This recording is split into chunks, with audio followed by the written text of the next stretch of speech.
도둑년이! 당장 내 집에서 나가! 어머니, 제발요. 전 아니에요. 선영의 비명이 폭우 속으로 퍼졌습니다. 젖은 머리채가 휘어잡히고 몸이 벽에 부딪히며 휘청였습니다. 빗물이 현관 안으로 들이쳤고 최미자의 금빛 반지가 번쩍였어요. 그 손이 선영의 어깨를 내리쳤습니다. 흰 인부복이 젖어 살갗에 들러붙었고 배는 유난히 불러 있었습니다. 선영은 계단 끝에 매달린 채 외쳤습니다. 태우 씨, 문 좀 열어줘요. 제발. 하지만 문은 닫혔고 불빛도 꺼졌습니다. 차가운 빗줄기가 얼굴을 때렸고 그녀는 배를 감싸 안았습니다. 괜찮아. 엄마가 너 지켜줄게. 세상은 그녀를 버렸습니다. 하지만 아무도 몰랐죠. 그날의 폭우가 한 집안의 운명을 바꿔놓을 줄을요. 안녕하세요.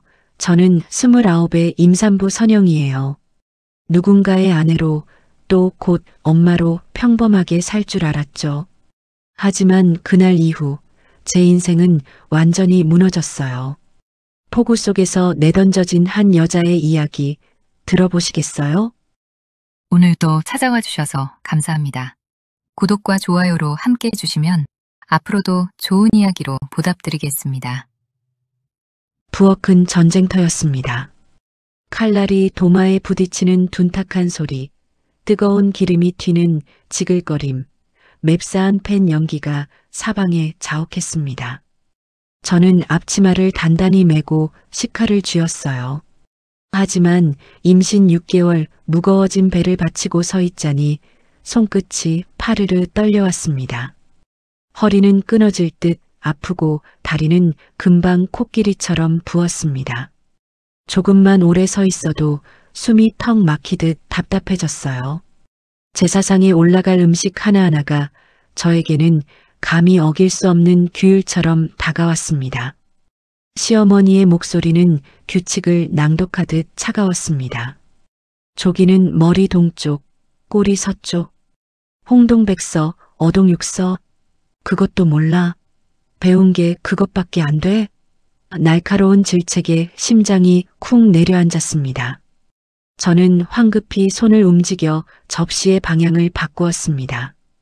땀이 이마를 타고 흘러 턱 끝에 매달렸다가 뜨거운 팬의 연기 속으로 툭 떨어져 스며들었습니다. 제 눈물인지 땀인지 분간이 가지 않았습니다.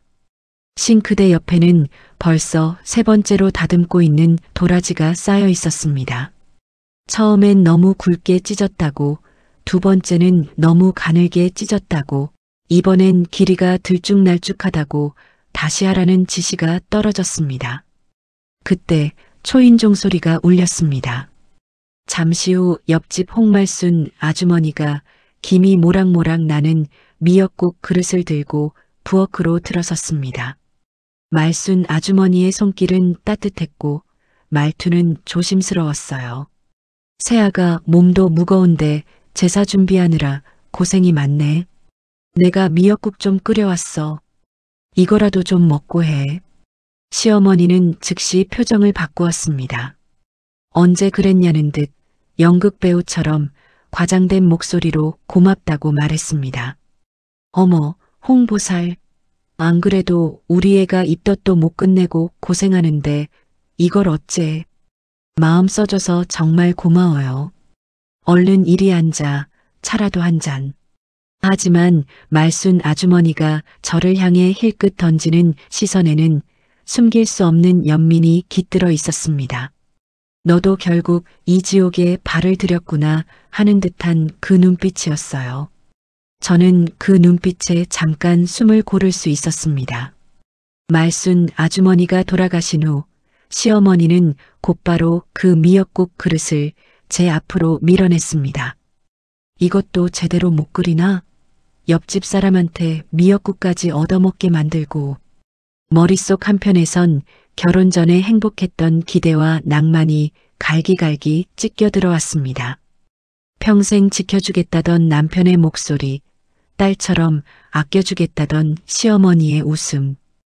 그것이 전부 거짓이었다는 것을 깨닫는 데는 오랜 시간이 걸리지 않았습니다. 부엌의 소음과 역한 냄새, 거실에서 피우는 향로의 연기가 복합적으로 밀려왔습니다. 저는 다시 프라이팬을 잡았지만 전을 뒤집는 손놀림은 한없이 느려지고 다리는 감각이 없을 정도로 저려왔습니다. 화장실이 미치도록 가고 싶었습니다. 하지만 제사가 끝날 때까지는 참아야 한다는 무언의 압박이 뼛속까지 스며 있었습니다. 그때였습니다.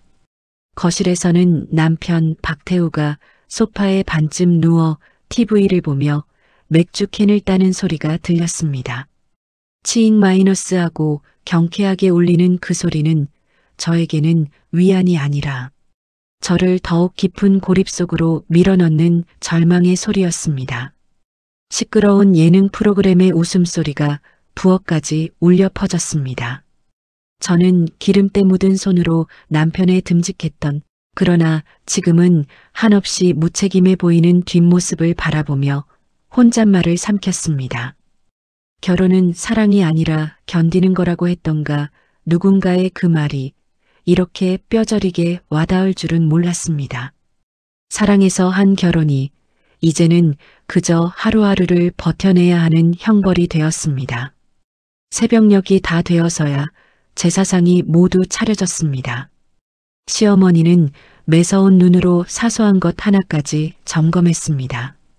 붉은색 과일, 흰색 과일의 위치, 젓가락의 방향까지. 저는 한쪽 구석에서 숨을 죽인 채 그 모습을 지켜볼 뿐이었습니다. 첫 술에 배부를 순 없지. 그래도 굶어 죽진 않게 차렸네. 다음부턴 눈 똑바로 뜨고 해.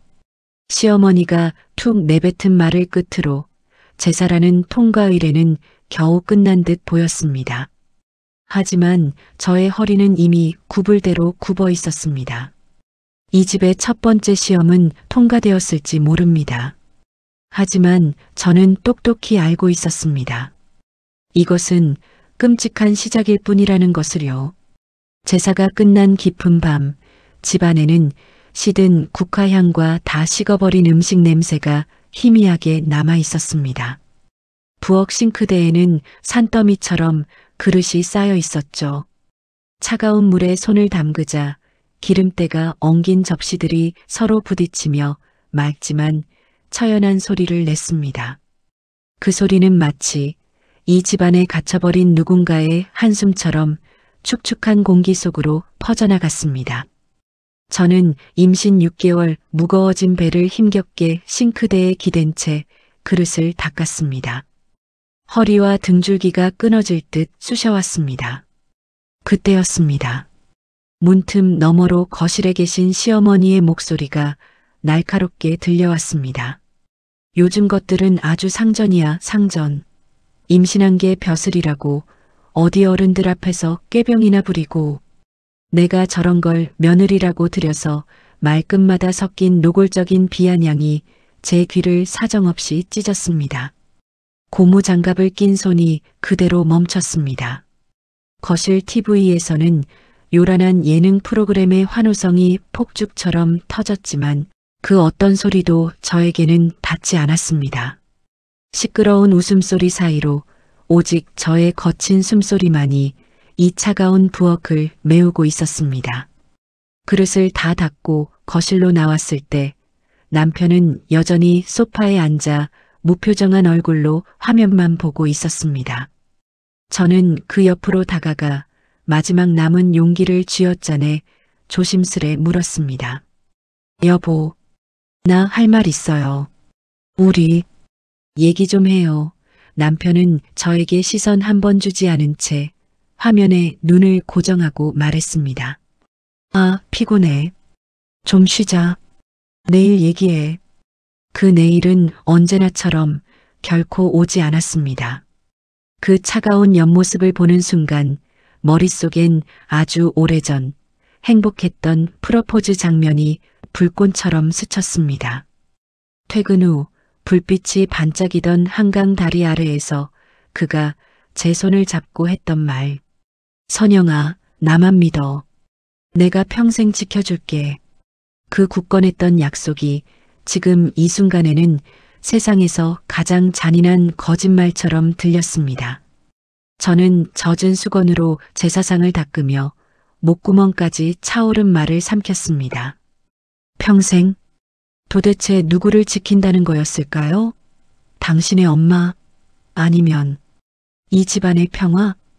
그때 주머니 속의 휴대폰이 짧게 진동했습니다. 화면에는 친정엄마라는 세 글자가 떠 있었습니다. 이 늦은 시간에 무슨 일일까? 덜컥 심장이 내려앉았습니다. 하지만 저는 전화를 받을 수 없었습니다. 시어머니가 눈을 빛내며 거실에 앉아 있는 탓이었죠. 저는 황급히 진동을 끄고 괜찮아요. 자려고요.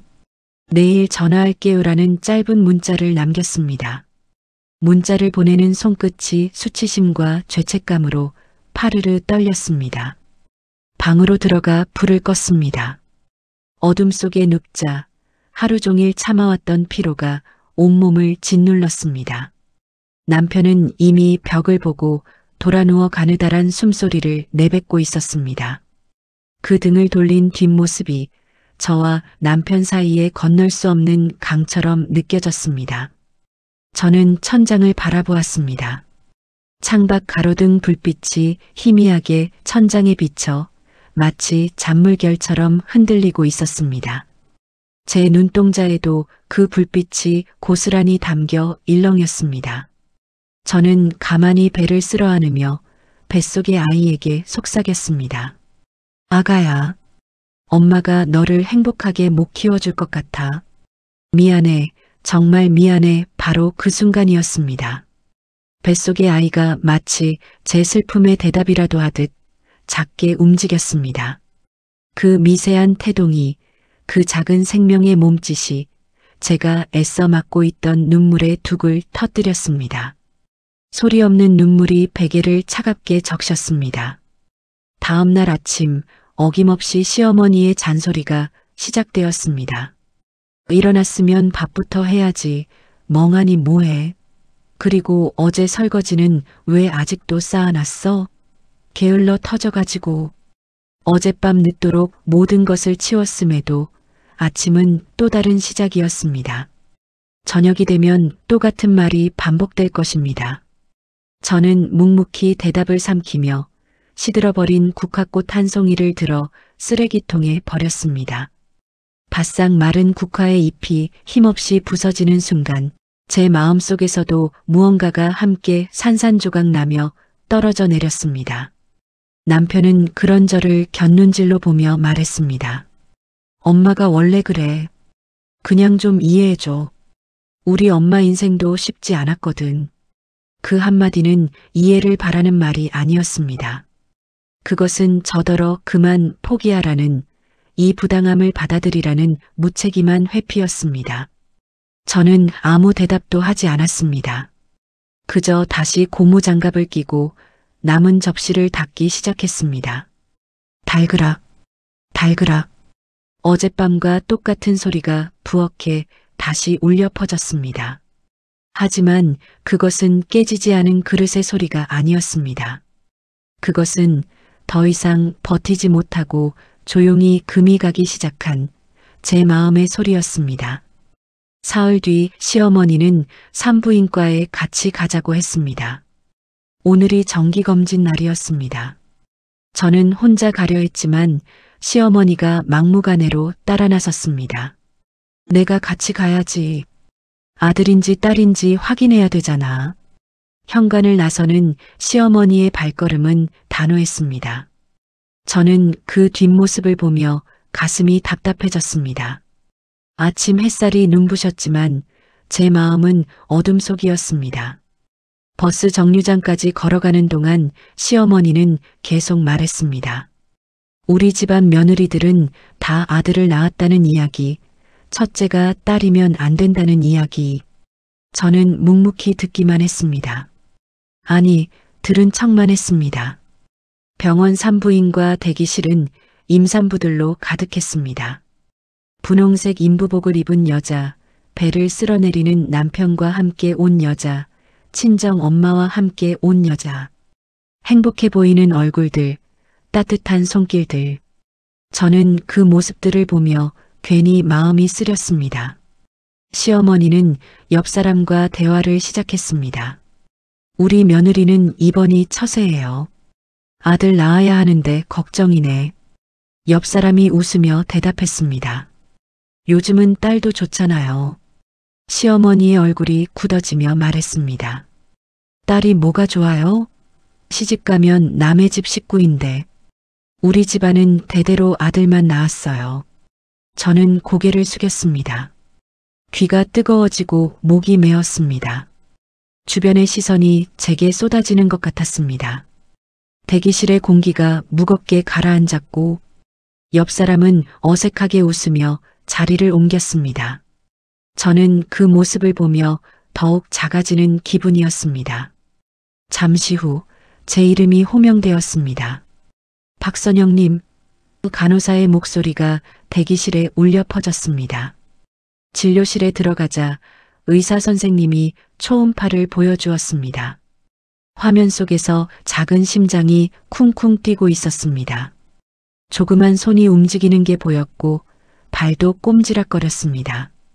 저는 그 모습에 눈물이 핑 돌았습니다. 아기 건강해요. 태동 느껴지시죠? 네, 선생님. 자주 느껴져요. 제 목소리는 떨렸습니다. 화면 속 아이가 너무나 사랑스러웠습니다. 그 순간만큼은 세상의 모든 걱정이 사라지는 것 같았습니다.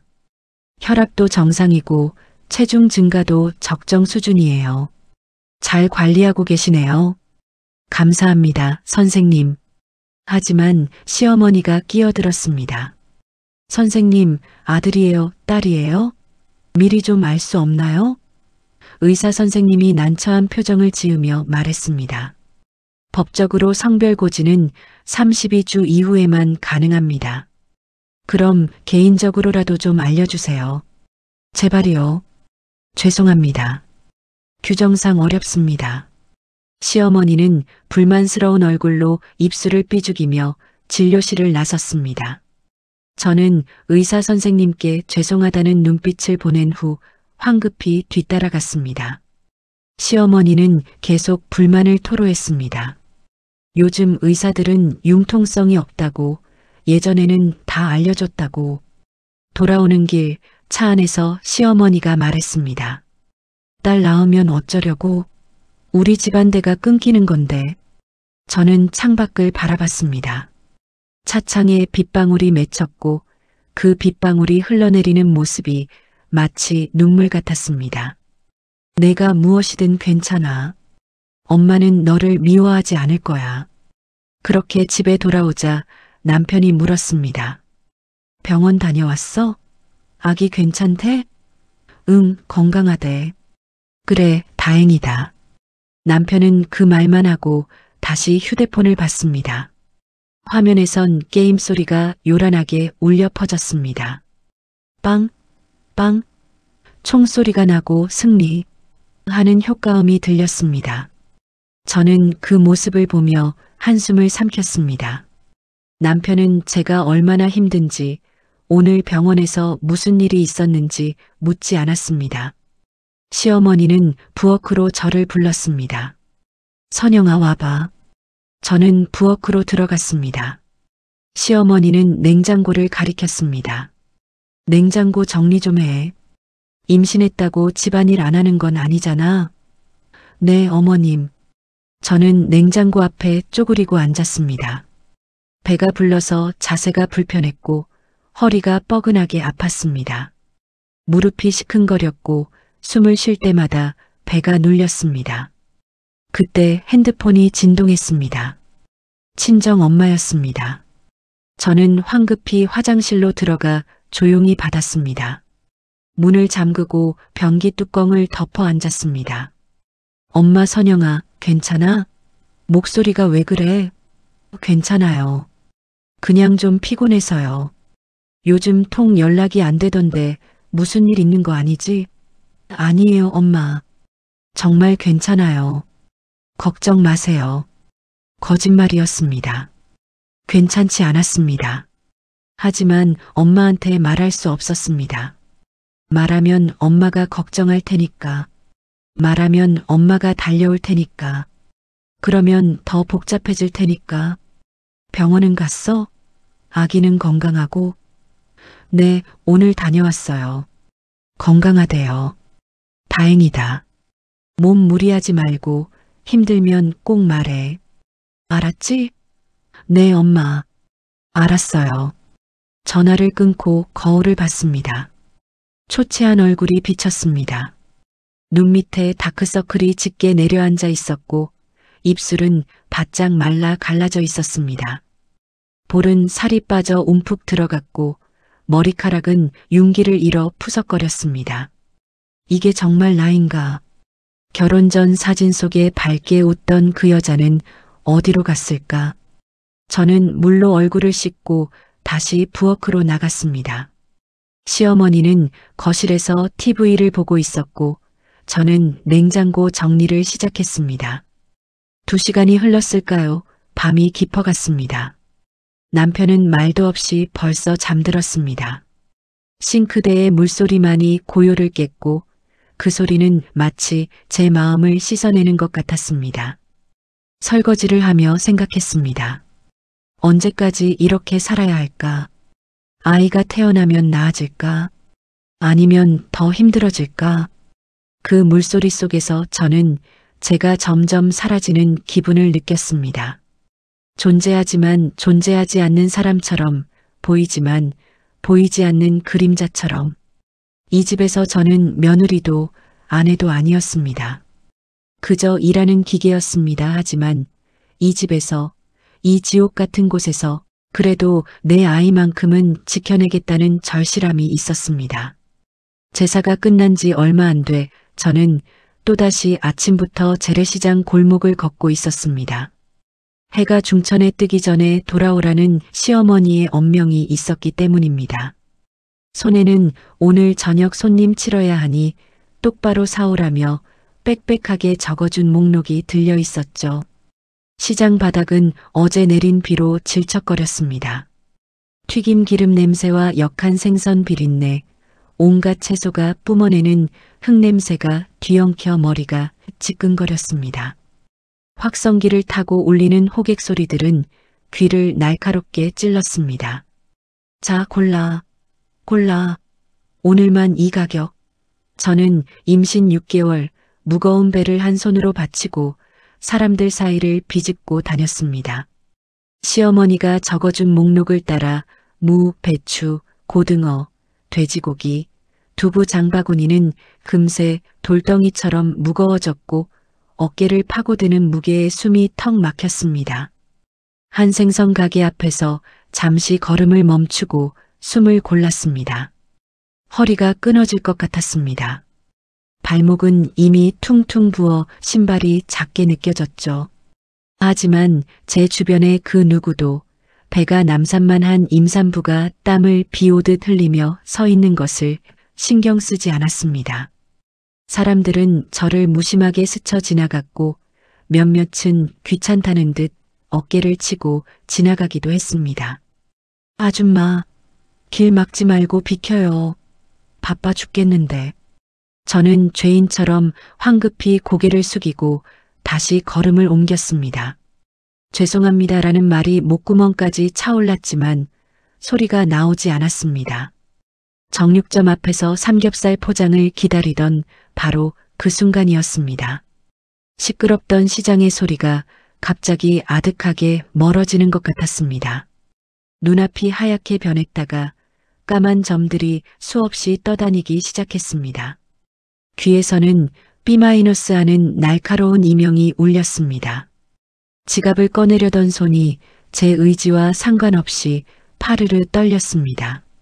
소나기에 힘이 풀리면서 들고 있던 무거운 장바구니가 손에서 미끄러져 바닥으로 요란하게 떨어져 나갔습니다. 와르르 마이너스. 잘 포장된 두부가 터지고 사과가 더러운 바닥을 굴러다녔습니다.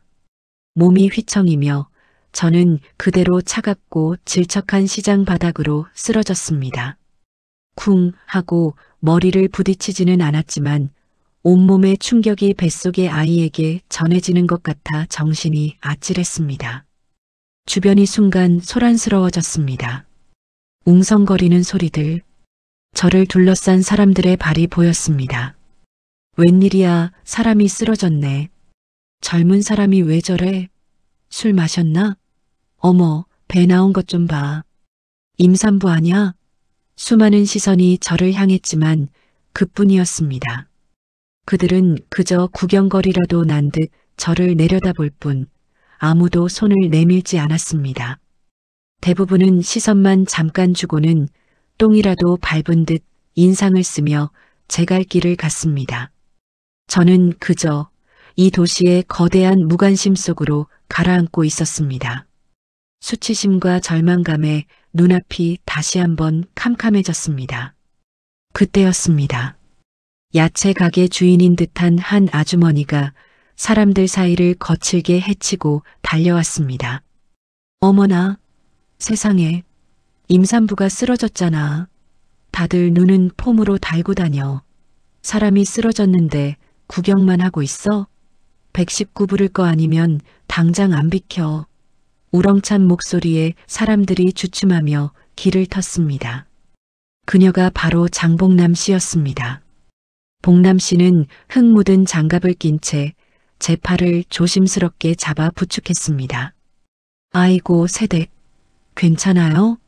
정신 좀 차려봐. 그녀는 저를 자기 가게 앞 낡은 플라스틱 의자에 앉혔습니다. 제 손은 얼음장처럼 차가웠고 입술은 공포로 파랗게 질려 있었습니다. 복남 씨는 잠깐만 기다려 하더니 가게 안으로 뛰어들어가 이가 빠진 낡은 보온병을 들고 나왔습니다. 그리고는 먼지 쌓인 종이컵에 벌건 대추차를 가득 따랐습니다. 자, 이거 마셔. 얼른. 몸이 이게 뭐야. 바싹 말라 비틀어졌네. 애기 엄마가 이렇게 몸을 안 챙기면 어떡해. 종이컵을 건네는 그녀의 손은 흙과 주름으로 거칠었지만 그 위로 전해오는 뜨거운 온기가 제 떨리는 손을 녹였습니다. 따뜻한 것이라고는 만져본 적 없는 사람처럼 저는 그 컵을 붙들고 차를 넘겼습니다. 달큼하고 뜨거운 차가 목구멍을 타고 내려가자 비로소 뭉쳤던 숨이 조금 놓였습니다. 눈물이 목구멍에 맺히려 했지만 저는 이를 악물고 참았습니다. 낯선 사람 앞에서 우는 약한 모습을 보이고 싶지 않았습니다. 복남 씨는 제 곁에 쪼그리고 앉아 제 파리한 얼굴을 가만히 들여다보았습니다. 시댁이 지독한가 보네. 척 보니까 알겠어. 애 뵌 사람을 이 꼴로 혼자 시장에 내보내다니. 밥은 먹고 다녀. 그녀의 직설적이고 거친 말투에 저는 오히려 꽁꽁 얼었던 마음의 둑이 터지는 것 같았습니다. 저는 그저 고개만 끄덕였습니다. 그녀는 더 묻지 않고 제 어깨를 투박하게 툭툭 두드려 주었습니다. 힘들지? 다 살아. 그렇게 사는 거야. 그녀의 존재는 시끄럽기만 한 이 시골 장터에서 제가 처음으로 받아보는 이유 없는 온기였습니다. 잠시 후 복남 씨는 바닥에 흩어진 제 장바구니를 주워 담기 시작했습니다. 흙탕물이 튄 두부며 굴러다니던 사과까지. 아, 제가 할게요. 앉아있어. 몸도 못 가누는 주제에. 쯧쯧. 그녀는 쏟아진 고기까지 정성스럽게 새 봉투에 다시 포장해 주었습니다. 다음엔 조금씩 여러 번 와요. 한 번에 다 들고 다니다간 애 떨어져. 이 미련퉁아. 알았어, 몰랐어? 그 말은 분명 잔소리였지만 그 속에는 저를 진심으로 걱정하는 보호의 음성이 섞여 있었습니다. 그녀는 흙 묻은 작업복 주머니에서 꼬깃꼬깃한 명함을 한 장 꺼냈습니다. 그리고는 제 손에 쥐어주며 아까보다 훨씬 작은 목소리로 덧붙였습니다. 이거 가져가. 복남 야채. 힘들면 정말 죽겠다 싶으면 전화해. 내가 밥 한 끼라도 사줄 테니까. 저는 명함을 받아 축축한 주머니에 넣었습니다. 손에 닿은 종이의 거친 감촉이 남편의 그 어떤 맹세보다 이상하게 든든하고 무겁게 느껴졌습니다. 무거워진 장바구니를 다시 든 채 저는 힘겹게 걸음을 옮겼습니다. 몇 걸음 가다 뒤를 돌아보았습니다. 장복남 씨는 낡은 장갑을 낀 채 저를 향해 손을 흔들고 있었습니다.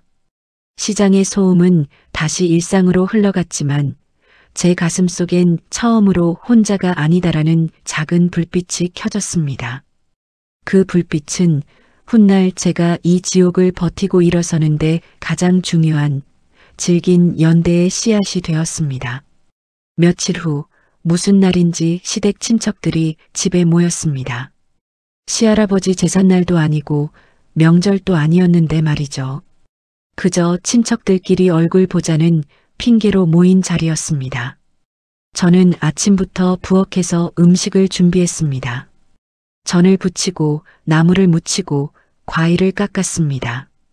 임신한 몸으로 서 있는 것도 힘겨웠지만 멈출 수 없었습니다. 시어머니는 제가 하는 일 하나하나를 감시하듯 지켜봤습니다.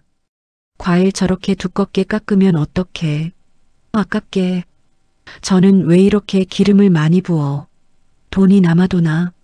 저는 묵묵히 고개를 끄덕이며 다시 했습니다. 손가락 끝이 시큰거리고 허리가 끊어질 듯 아팠지만 내색할 수 없었습니다. 오후 2시쯤 친척들이 하나둘 모여들기 시작했습니다. 거실에는 과일 접시와 떡, 술잔이 가지런히 놓였고 시어머니의 과장된 웃음소리가 오갔습니다. 남편의 큰아버지, 작은아버지, 고모, 이모, 사촌들까지 집안은 순식간에 사람들로 가득 찼습니다. 저는 부엌과 거실을 오가며 차를 내오고 과일을 더 깎고 접시를 치웠습니다. 누군가는 고생한다고 말했지만 그 말에는 진심이 담겨 있지 않았습니다. 그저 사회적 예의일 뿐이었죠. 시어머니는 마치 기다렸다는 듯 일부러 가장 큰 소리로 말을 꺼냈습니다. 우리 집안은 대대로 아들만 낳았지. 그 기운이 어디 가겠어요, 형님? 안 그래요? 큰아버지가 술잔을 들며 맞장구 쳤습니다. 그럼요. 우리 집안 남자들 정력 좋기로 소문났어요. 누군가 농담처럼 대답했습니다. 딸이면 어떡하시려고요? 시어머니는 기다렸다는 듯 웃음을 터뜨렸습니다. 어머, 그럼 집안 망하는 거지. 요즘 딸 낳는 며느리도 많다던데 다들 정신이 없는 거야. 그건 남편 잡아먹을 팔자라고. 호호. 사람들이 일제히 웃었습니다. 그 웃음소리가 거실을 가득 채웠고 저는 부엌에서 그 소리를 다 들었습니다. 그 웃음 속에서 저는 제가 서서히 투명해지는 느낌을 받았습니다. 저는 그들의 대화에 낄 수 없는 이물질이었습니다. 임신 6개월, 제 배는 천천히 불러 있었지만 그들은 이미 제 뱃속의 아이를 실패작처럼 취급했습니다. 차를 따르러 거실로 나갔을 때 시어머니가 저를 불렀습니다. 선영아, 이리 와봐. 저는 억지로 입꼬리를 올려 미소를 지었습니다. 하지만 그 미소조차 경련처럼 어색하게 굳었습니다. 시어머니는 손님들 앞에서 제 등을 툭 하고 세게치며 말했습니다. 얘는 말이야, 집안일도 잘 못하고 밥도 맨날 질게 해. 내가 하나부터 10까지 다 도와줘야 한다니까. 아주 애물단지야, 애물단지. 손님 중 한 명이 웃으며 말했습니다. 에이, 며느리가 저렇게 이쁘니까 봐주시는 거지. 어머님. 이쁘긴 뭐가 이뻐. 배만 불룩해가지고는 볼품없어 죽겠는데. 그 말에 주변이 또 한 번 웃음바다가 됐습니다. 저는 아무 말도 하지 못했습니다.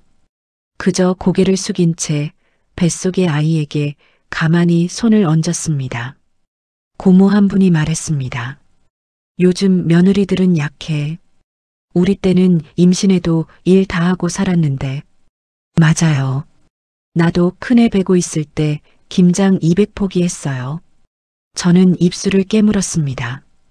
변명하고 싶었지만 입을 열면 눈물이 날 것 같았습니다. 그 순간 아이가 미세하게 움직였습니다. 마치 저를 위로하듯이. 그것이 이 지옥 같은 공간에서 제가 느낄 수 있는 유일한 온기였습니다. 저는 조용히 부엌으로 돌아와 싱크대에 기대어 숨을 골랐습니다. 눈물이 나려고 했지만 참았습니다. 울면 시어머니가 또 뭐라고 할 테니까요. 그날 밤 손님들이 돌아가고 난 뒤였습니다. 저는 설거지를 끝내고 방에 들어와 지친 몸을 누이려 했습니다. 남편은 이미 침대에 누워 휴대폰을 만지작거리고 있었죠. 그때 시어머니가 노크도 없이 방문을 활짝 열고 들어와 흰 봉투 하나를 제 화장대 위에 탁 하고 던졌습니다. 이번 달 생활비야. 지난달보다 반으로 줄었어. 그런 줄 알아. 저는 놀란 눈으로 봉투를 바라봤습니다. 지난달에는 50만 원이었는데 봉투가 눈에 띄게 얇았습니다. 네. 어머님 왜요? 갑자기 왜 이른 무슨. 내가 돈 쓸 데가 뭐가 있니? 밥은 내가 사다 주고 옷은 사 입을 일 없고 병원비 그건 나중에 생각해. 아들 낳으면 그때 내가 두둑하게 보태줄게. 딸이면 어림도 없고. 제 안에 무언가가 툭 끊어지는 소리가 났습니다. 어머님, 저도 이 집 보증금 절반 냈어요. 결혼할 때 제가 악착같이 모은 돈으로요. 제 돈이에요. 순간 시어머니의 표정이 싸늘하게 굳었습니다. 뭐, 내 돈? 어디서 감히 내 몫을 따져. 그건 내 남편한테 준 돈이지. 내 돈이 아니야. 시집 온 여자가 무슨 몫이 있어?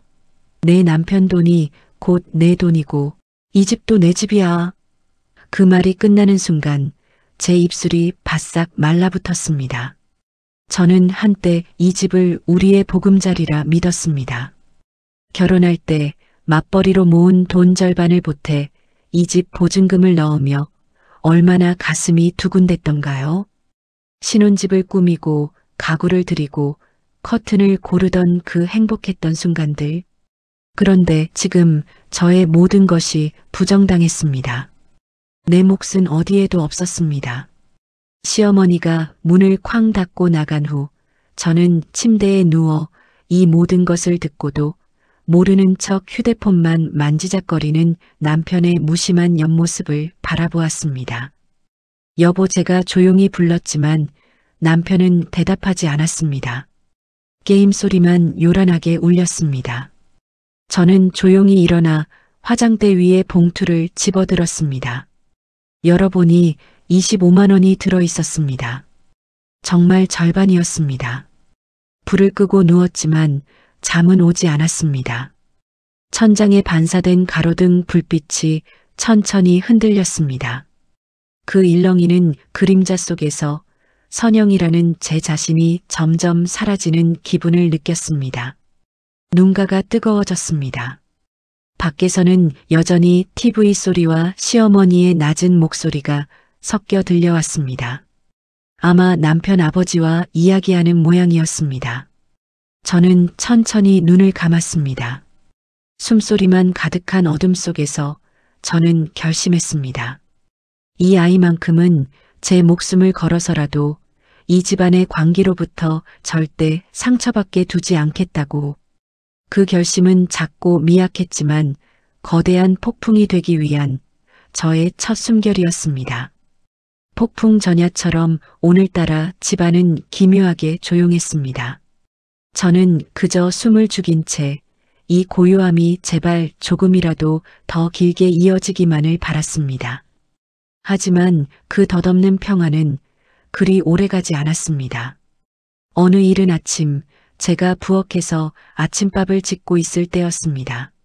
안방에서 그 고요를 찢는 시어머니의 날카로운 비명이 터져나왔습니다. 아, 내 반지, 내 금반지가 없어졌어. 도둑이야. 도둑이 들었어. 그것은 그냥 반지가 아니었습니다. 시할머니가 물려주셨다는 이 집안의 가보라는 3돈짜리 금반지였습니다. 부엌에서 국을 끓이던 저는 놀라 뛰어나왔고 잠을 자던 남편도 잠옷바람으로 방에서 나왔습니다. 시어머니는 이미 안방 서랍장을 모조리 뒤엎고 있었습니다. 속옷과 양말 따위가 바닥에 어지럽게 널려 있었죠. 분명히 내가 이 서랍 제일 깊숙한 곳에 넣어뒀는데 내가 봤지?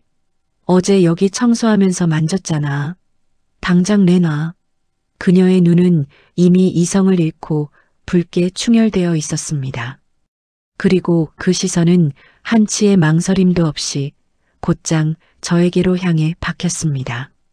아니에요, 어머님. 저는 어머님 방 서랍 손댄 적도 없어요. 정말이에요. 제 목소리는 공포로 염소처럼 떨렸습니다.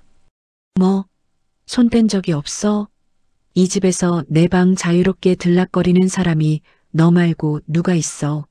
내년이 내 반지 훔쳐갔잖아. 저는 마지막 희망을 붙잡고 남편을 바라보았습니다. 제발 당신만이라도 내 편이 되어달라고. 하지만 남편은 제 시선을 피하며 방구석의 텔레비전으로 시선을 돌렸습니다. 그 짧은 1초의 망설임이 제 심장을 얼어붙게 만들었습니다. 남편이 마지못해 모기만 한 목소리로 말했습니다. 엄마, 선영이가 그럴 리 없잖아요. 우선 진정해요. 어디다 잘못 둔 거 아니고요? 시어머니는 그 말에 불길에 기름을 부은 듯이 날뛰었습니다. 뭐, 잘못 둬? 이 멍청한 놈아. 내 마누라는 믿고 이 늙은 어미는 치매 환자 취급을 해? 남편은 그 섯을 퍼런 고함에 아이처럼 고개를 숙이며 입을 다물었습니다. 그 침묵이 저를 도둑으로 확정짓는 판결문처럼 이 방을 울렸습니다. 시어머니는 곧장 제 방으로 달려갔습니다. 그리고는 제 가방을 집어들고 바닥에 쏟아부었습니다. 화장품, 낡은 수첩, 지갑, 그리고 얼마 전 시장에서 받았던 장복남 씨의 꼬깃꼬깃한 명함 한 장이 바닥에 나뒹굴었습니다. 시어머니는 제 지갑을 열어 현금 몇 장까지 낱낱이 세어보았습니다. 꼴랑 이거밖에 없어? 나머진 어디다 숨겼어? 반지는 없었습니다. 하지만 그녀의 광기는 멈추지 않았습니다. 그녀는 제 옷장 문을 활짝 열고 제 속옷 서랍까지 열어젖혔습니다. 하얀 셔츠와 제가 아끼던 인부복, 심지어 제 속옷까지 더러운 바닥에 내동댕이 쳐졌습니다. 저는 그저 무너지는 제 세상을 망연자실하게 바라볼 수밖에 없었습니다. 좋아. 오늘 저녁까지 안 내놓으면 나 경찰 부를 거야. 애벤 도둑년이라고 동네방네 소문 다 내고 내 친정집까지 쫓아가서 내 어미 망신 줄 테니까 알아서 해. 경찰이라는 말에 제 눈앞이 캄캄해졌습니다. 손끝이 사시나무처럼 떨렸습니다. 하지만 이상하게도 눈물은 나지 않았습니다.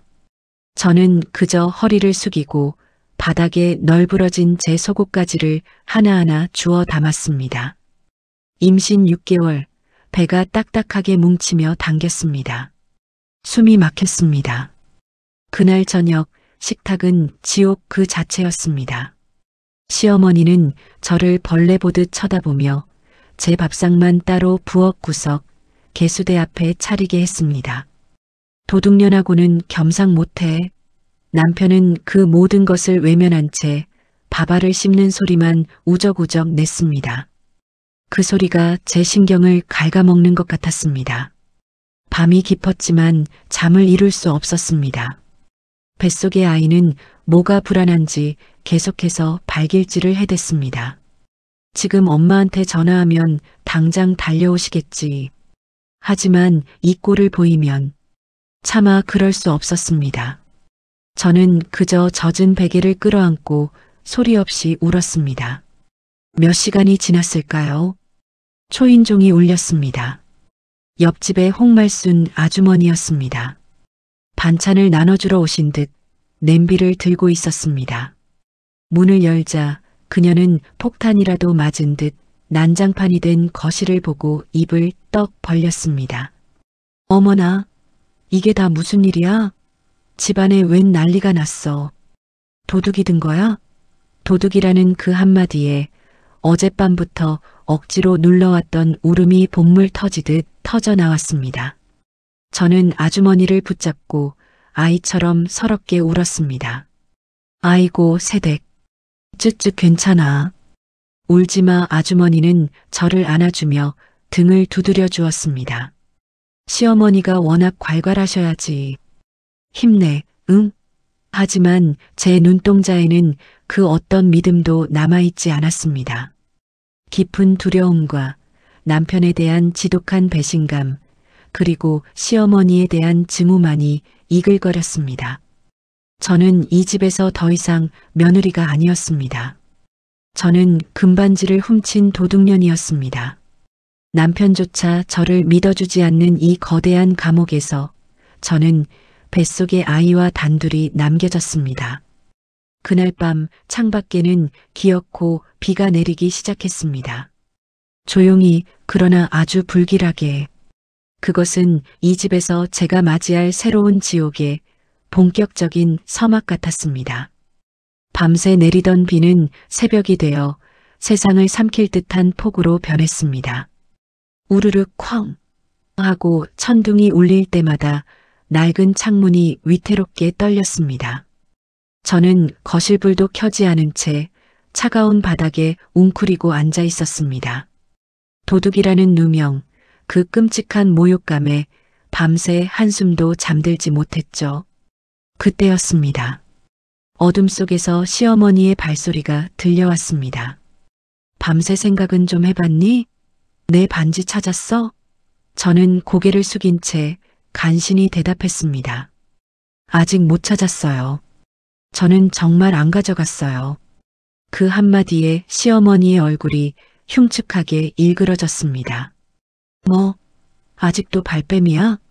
이 뻔뻔한 도둑년이. 내가 이 집안을 아주 우습게 보는구나. 좋아, 이 집에서 당장 나가.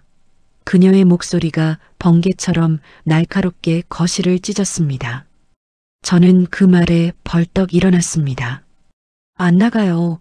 아니, 못 나가요. 저는 임신했어요. 이 아이를 지켜야 해요. 이 새벽에 이 폭우 속에 저더러 어디로 가라는 거예요? 제 평생 처음으로 시어머니에게 목소리를 높였습니다. 뱃속의 아이가 저에게 준 마지막 용기였습니다. 그러나 그 용기는 너무나도 쉽게 짓밟혔습니다. 뭐, 감히 나한테 대들어? 도둑년이 목소리만 커가지고 시어머니의 손이 번개처럼 뻗어왔습니다. 제 팔을 쇠갈퀴처럼 움켜쥐었습니다. 저는 필사적으로 버텼습니다. 놔주세요. 저는 잘못한 게 없어요. 반지도 안 가져갔어요. 이 아이는 어머님 손주예요. 제발, 손주? 아들인지 딸인지도 모르는 게 무슨 놈의 손주야. 바로 그때 방문이 열리고 잠옷 차림의 남편이 나왔습니다. 저는 구원이라도 만난 듯 그를 바라보았습니다. 하지만 그의 표정은 잠이 덜 깬 듯 멍했습니다. 아, 엄마, 그만해. 시끄러워. 잠 좀 자자. 뭐? 시끄러워? 내 마누라가 내 갑오를 훔쳐갔는데 잠이 와? 너 지금 저 도둑년 편드는 거야?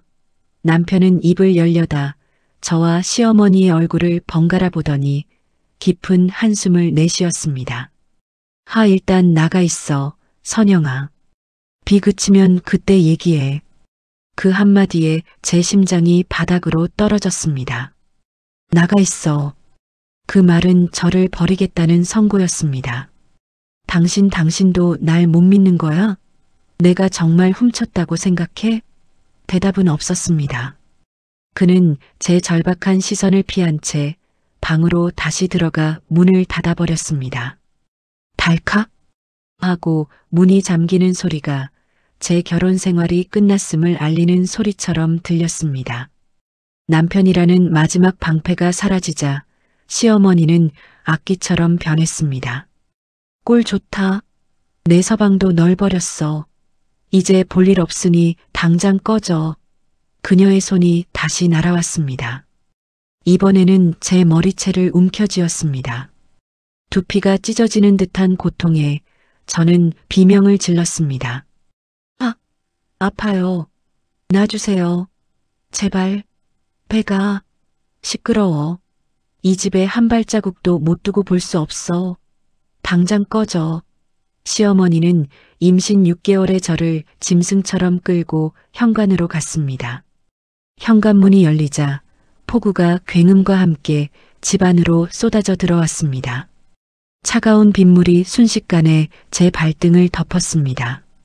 시어머니는 저를 앞마당까지 밀어붙였습니다. 저는 차가운 철제 난간을 붙잡으며 겨우 중심을 잡았습니다. 어머님, 제발요. 이러지 마세요. 제가 잘못했어요. 네. 하지만 그녀는 듣지 않았습니다. 다시 방으로 들어가 제 가방을 들고 나왔습니다. 그리고는 그 가방을 현관 밖으로 계단 아래로 던져버렸습니다. 가방이 계단을 굴러 떨어지며 터졌습니다. 얼마 안 되는 제 속옷, 낡은 인부복, 그리고 뱃속 아이의 초음파 사진 한 장이 흙탕물 젖은 계단 바닥에 흩어졌습니다. 다시는 이 문 앞에도 얼씬거리지 마. 내년 친정에도 당장 전화해서 내가 도둑질했다고 소문 다 낼 테니까 그런 줄 알아. 쾅! 문이 닫혔습니다. 바깥 복도의 전등마저 꺼졌습니다. 저는 완벽한 어둠과 빗소리 속에 혼자 서 있었습니다. 젖은 머리카락이 얼굴에 들러붙어 눈을 가렸습니다. 온몸이 두려움과 추위로 떨렸습니다. 태우 씨 여보, 문 좀 열어줘나 추워. 제발 내가 잘못했어. 아무 대답이 없었습니다. 창문으로 새어나오는 저 집의 불빛만이 저를 조롱하듯 희미하게 깜빡였습니다. 저는 젖어버린 제 옷가지들을, 흩어진 제 삶의 조각들을 팔에 안았습니다. 무거운 배를 두 손으로 감싸며 널브러진 옷가지들을 가방에 담았습니다. 길에는 이미 물이 발목까지 차올라 있었습니다. 번개가 하늘을 찢었습니다. 지나가던 이웃들이 창문 틈으로 저를 내다봤지만 아무도 나오지 않았습니다.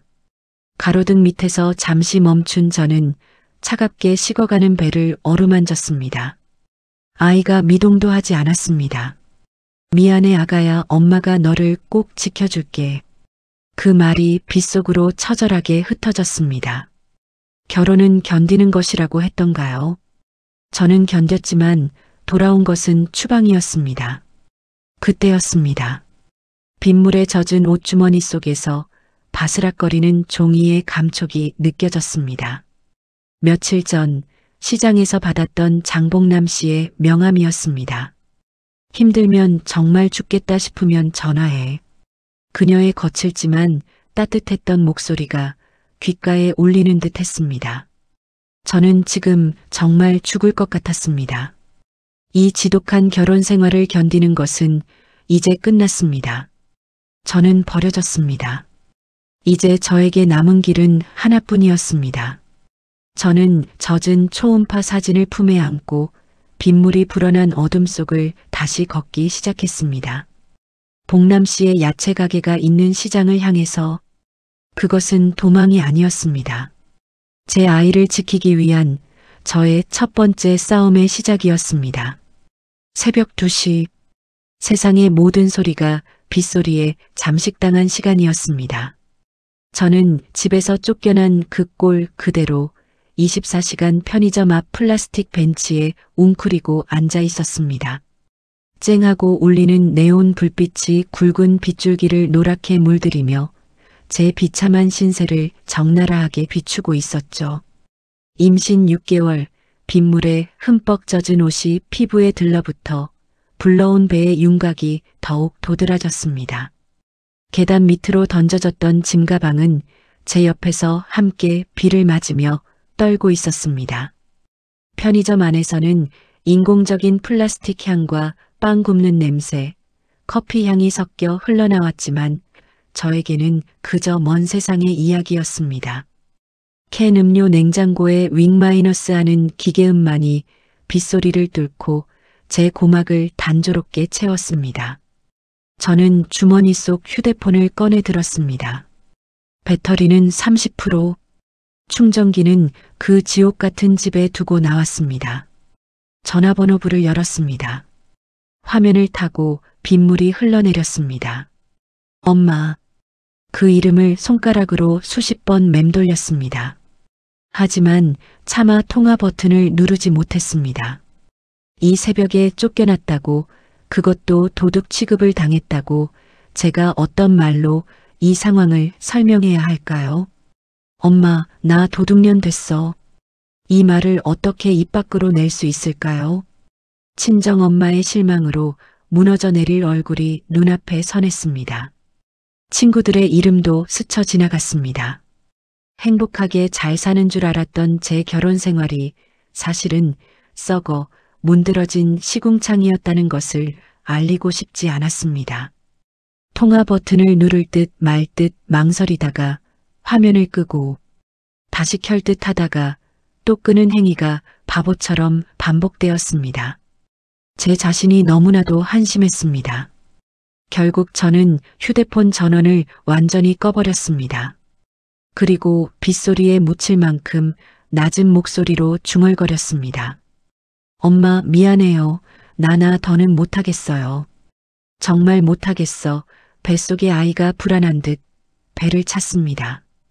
저는 차가운 손으로 배를 감싸 안았습니다. 그때였습니다.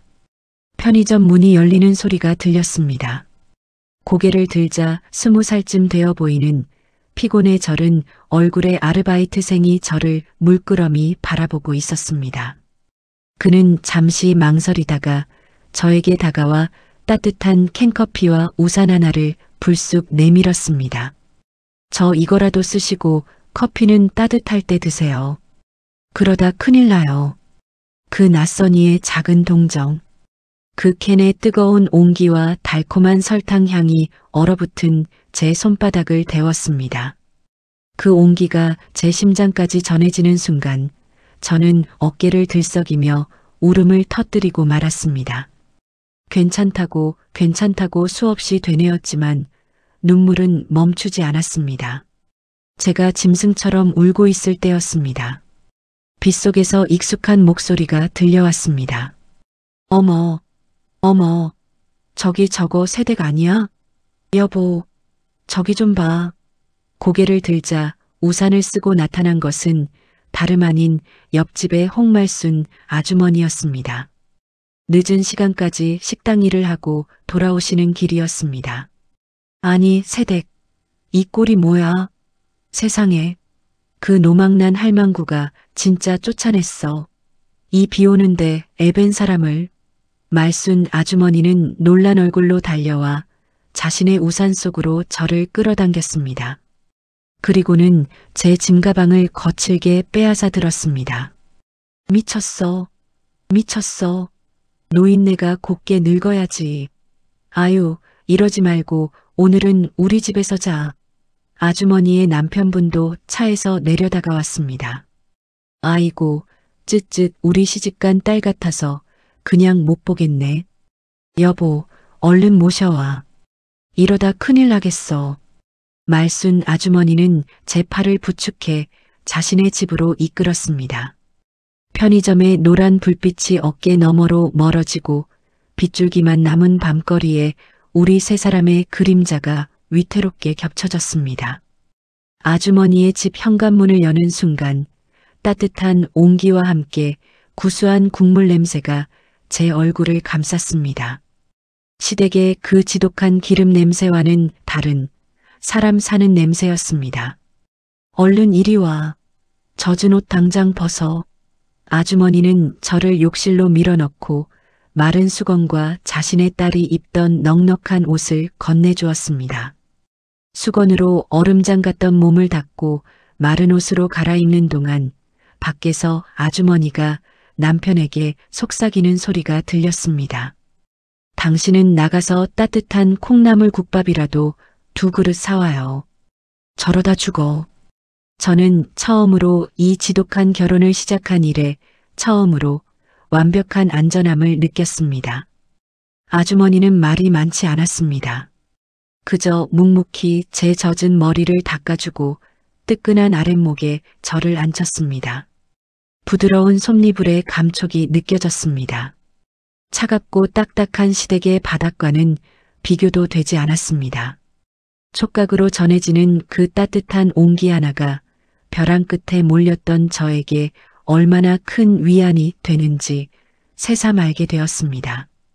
저는 이 낯선 타인의 집에서 비로소 숨을 쉴 수 있었습니다. 어젯밤 홍말순 아주머니가 내어준 따뜻한 아랫목은 제게 몇 달 만에 천국이었습니다. 하지만 그 안도감은 너무나도 짧았습니다.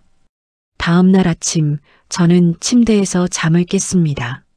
아니, 잠에서 깨어났다기보다 온몸을 찢는 듯한 고통에 눈을 떴다는 표현이 맞을 겁니다.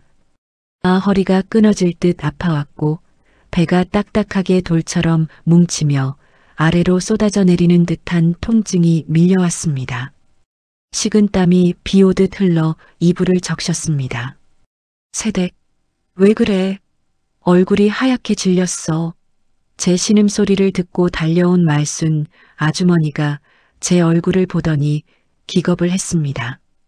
아주머니 배가 너무 아파요 세상에. 안 되겠어. 119 불러야지. 말순 아주머니는 즉시 119에 전화를 걸었습니다. 몇 분도 채 지나지 않아 골목은 요란한 사이렌 소리로 가득 찼습니다. 들것에 조심스럽게 눕혀진 저는 창밖으로 저를 구경하는 이웃들의 시선을 느끼며 수치심에 눈을 감았습니다. 구급대원이 제 팔에 혈압계를 감으며 다급하게 물었습니다. 산모님, 임신 몇 개월이세요? 6개월이요. 어젯밤에 무슨 일 있으셨어요? 스트레스 많이 받으셨죠? 혈압이 너무 높아요. 저는 그저 고개만 끄덕였습니다. 구급차는 빗길을 뚫고 병원으로 향했습니다. 응급실의 차가운 형광등 불빛과 코를 찌르는 소독약 냄새가 제 의식을 더욱 흐릿하게 만들었습니다. 의료진이 분주하게 움직이며 제 심박을 확인하고 차가운 젤을 배에 발랐습니다. 초음파 기계가 제 배 위를 스쳤습니다. 아가야 제발 모니터를 바라보는 의사의 표정이 심각했습니다. 저는 숨도 쉬지 못했습니다. 제발 저 때문에 아이까지 잘못되게 할 수는 없었습니다. 그때였습니다. 두마이너스근. 스피커를 통해 작지만 규칙적으로 뛰는 아이의 심장 소리가 들려왔습니다. 그 소리를 듣는 순간 저는 참았던 눈물을 터뜨렸습니다. 다행입니다. 아기는 괜찮습니다. 심박동 아주 좋아요. 의사의 말에 저는 안도했지만 그의 다음 말은 저를 다시 절망으로 밀어넣었습니다. 다만 산모는 극심한 스트레스로 인한 조기진통 징후가 보입니다. 당장 입원해서 절대 안정을 취해야 합니다. 이 지경이 될 때까지 남편분은 뭐 했습니까? 자칫하면 둘 다 위험했어요. 절대 안정. 그 말이 낯설게만 들렸습니다. 보호자분 서명이 필요합니다. 남편분께 연락 좀 해주시죠. 간호사의 말에 제 옆을 지키고 섰던 말순 아주머니가 당황하며 제 휴대폰을 꺼내 들었습니다. 어떻게 세댁 그 인간한테라도 연락을 해야 하니면 친정이라도 저는 말순 아주머니의 손을 붙잡고 고개를 저었습니다. 아니요. 아무한테도 연락하지 마세요. 특히 저희 엄마한테는 절대로요. 걱정 끼치고 싶지 않아요. 제발요. 저는 더 이상 엄마에게 짐이 되고 싶지 않았습니다. 이 비참한 꼴을 보이고 싶지 않았습니다. 말순 아주머니는 난감한 표정으로 어쩔 줄 몰라 했습니다. 바로 그 순간이었습니다. 응급실 복도에서 유난히 또렷하고 단단한 구두 굽소리가 딱 하고 울리며 가까워졌습니다. 소리는 제 침대 앞에서 멈췄습니다. 그리고 누군가 망설임 없이 커튼을 확 하고 젖혔습니다. 단정하게 빗어넘긴 머리, 한치의 흐트러짐도 없는 정장 차림의 여성이 그곳에 서 있었습니다. 응급실의 소란스러움과는 어울리지 않는 서늘하고 기품 있는 모습이었습니다. 그녀의 서늘한 목소리가 제 이름을 불렀습니다. 선영아, 이게 무슨 일이야? 목소리는 애써 침착했지만 저를 바라보는 그녀의 눈빛은 그 누구보다도 세차게 흔들리고 있었습니다. 저는 그 여성을 바라보았습니다. 제가 세상에서 가장 사랑하고 또 가장 실망시키고 싶지 않았던 단 한 사람. 엄마, 저는 아이처럼 울음을 터뜨렸습니다. 그녀, 저의 어머니 김혜자가 그곳에 서 있었습니다. 옆에 있던 말순 아주머니는 제 어머니의 모습에 놀라움과 경외가 섞인 표정으로 입을 다물지 못했습니다. 어머니는 울고 있는 저를 잠시 바라보더니 곧장 간호사에게 다가가 침착하게 말했습니다. 김선영 환자 보호자입니다. 필요한 서류 전부 이리 주세요. 그리고 지금 당장 담당 교수님 연결해 주세요. 제가 직접 얘기합니다.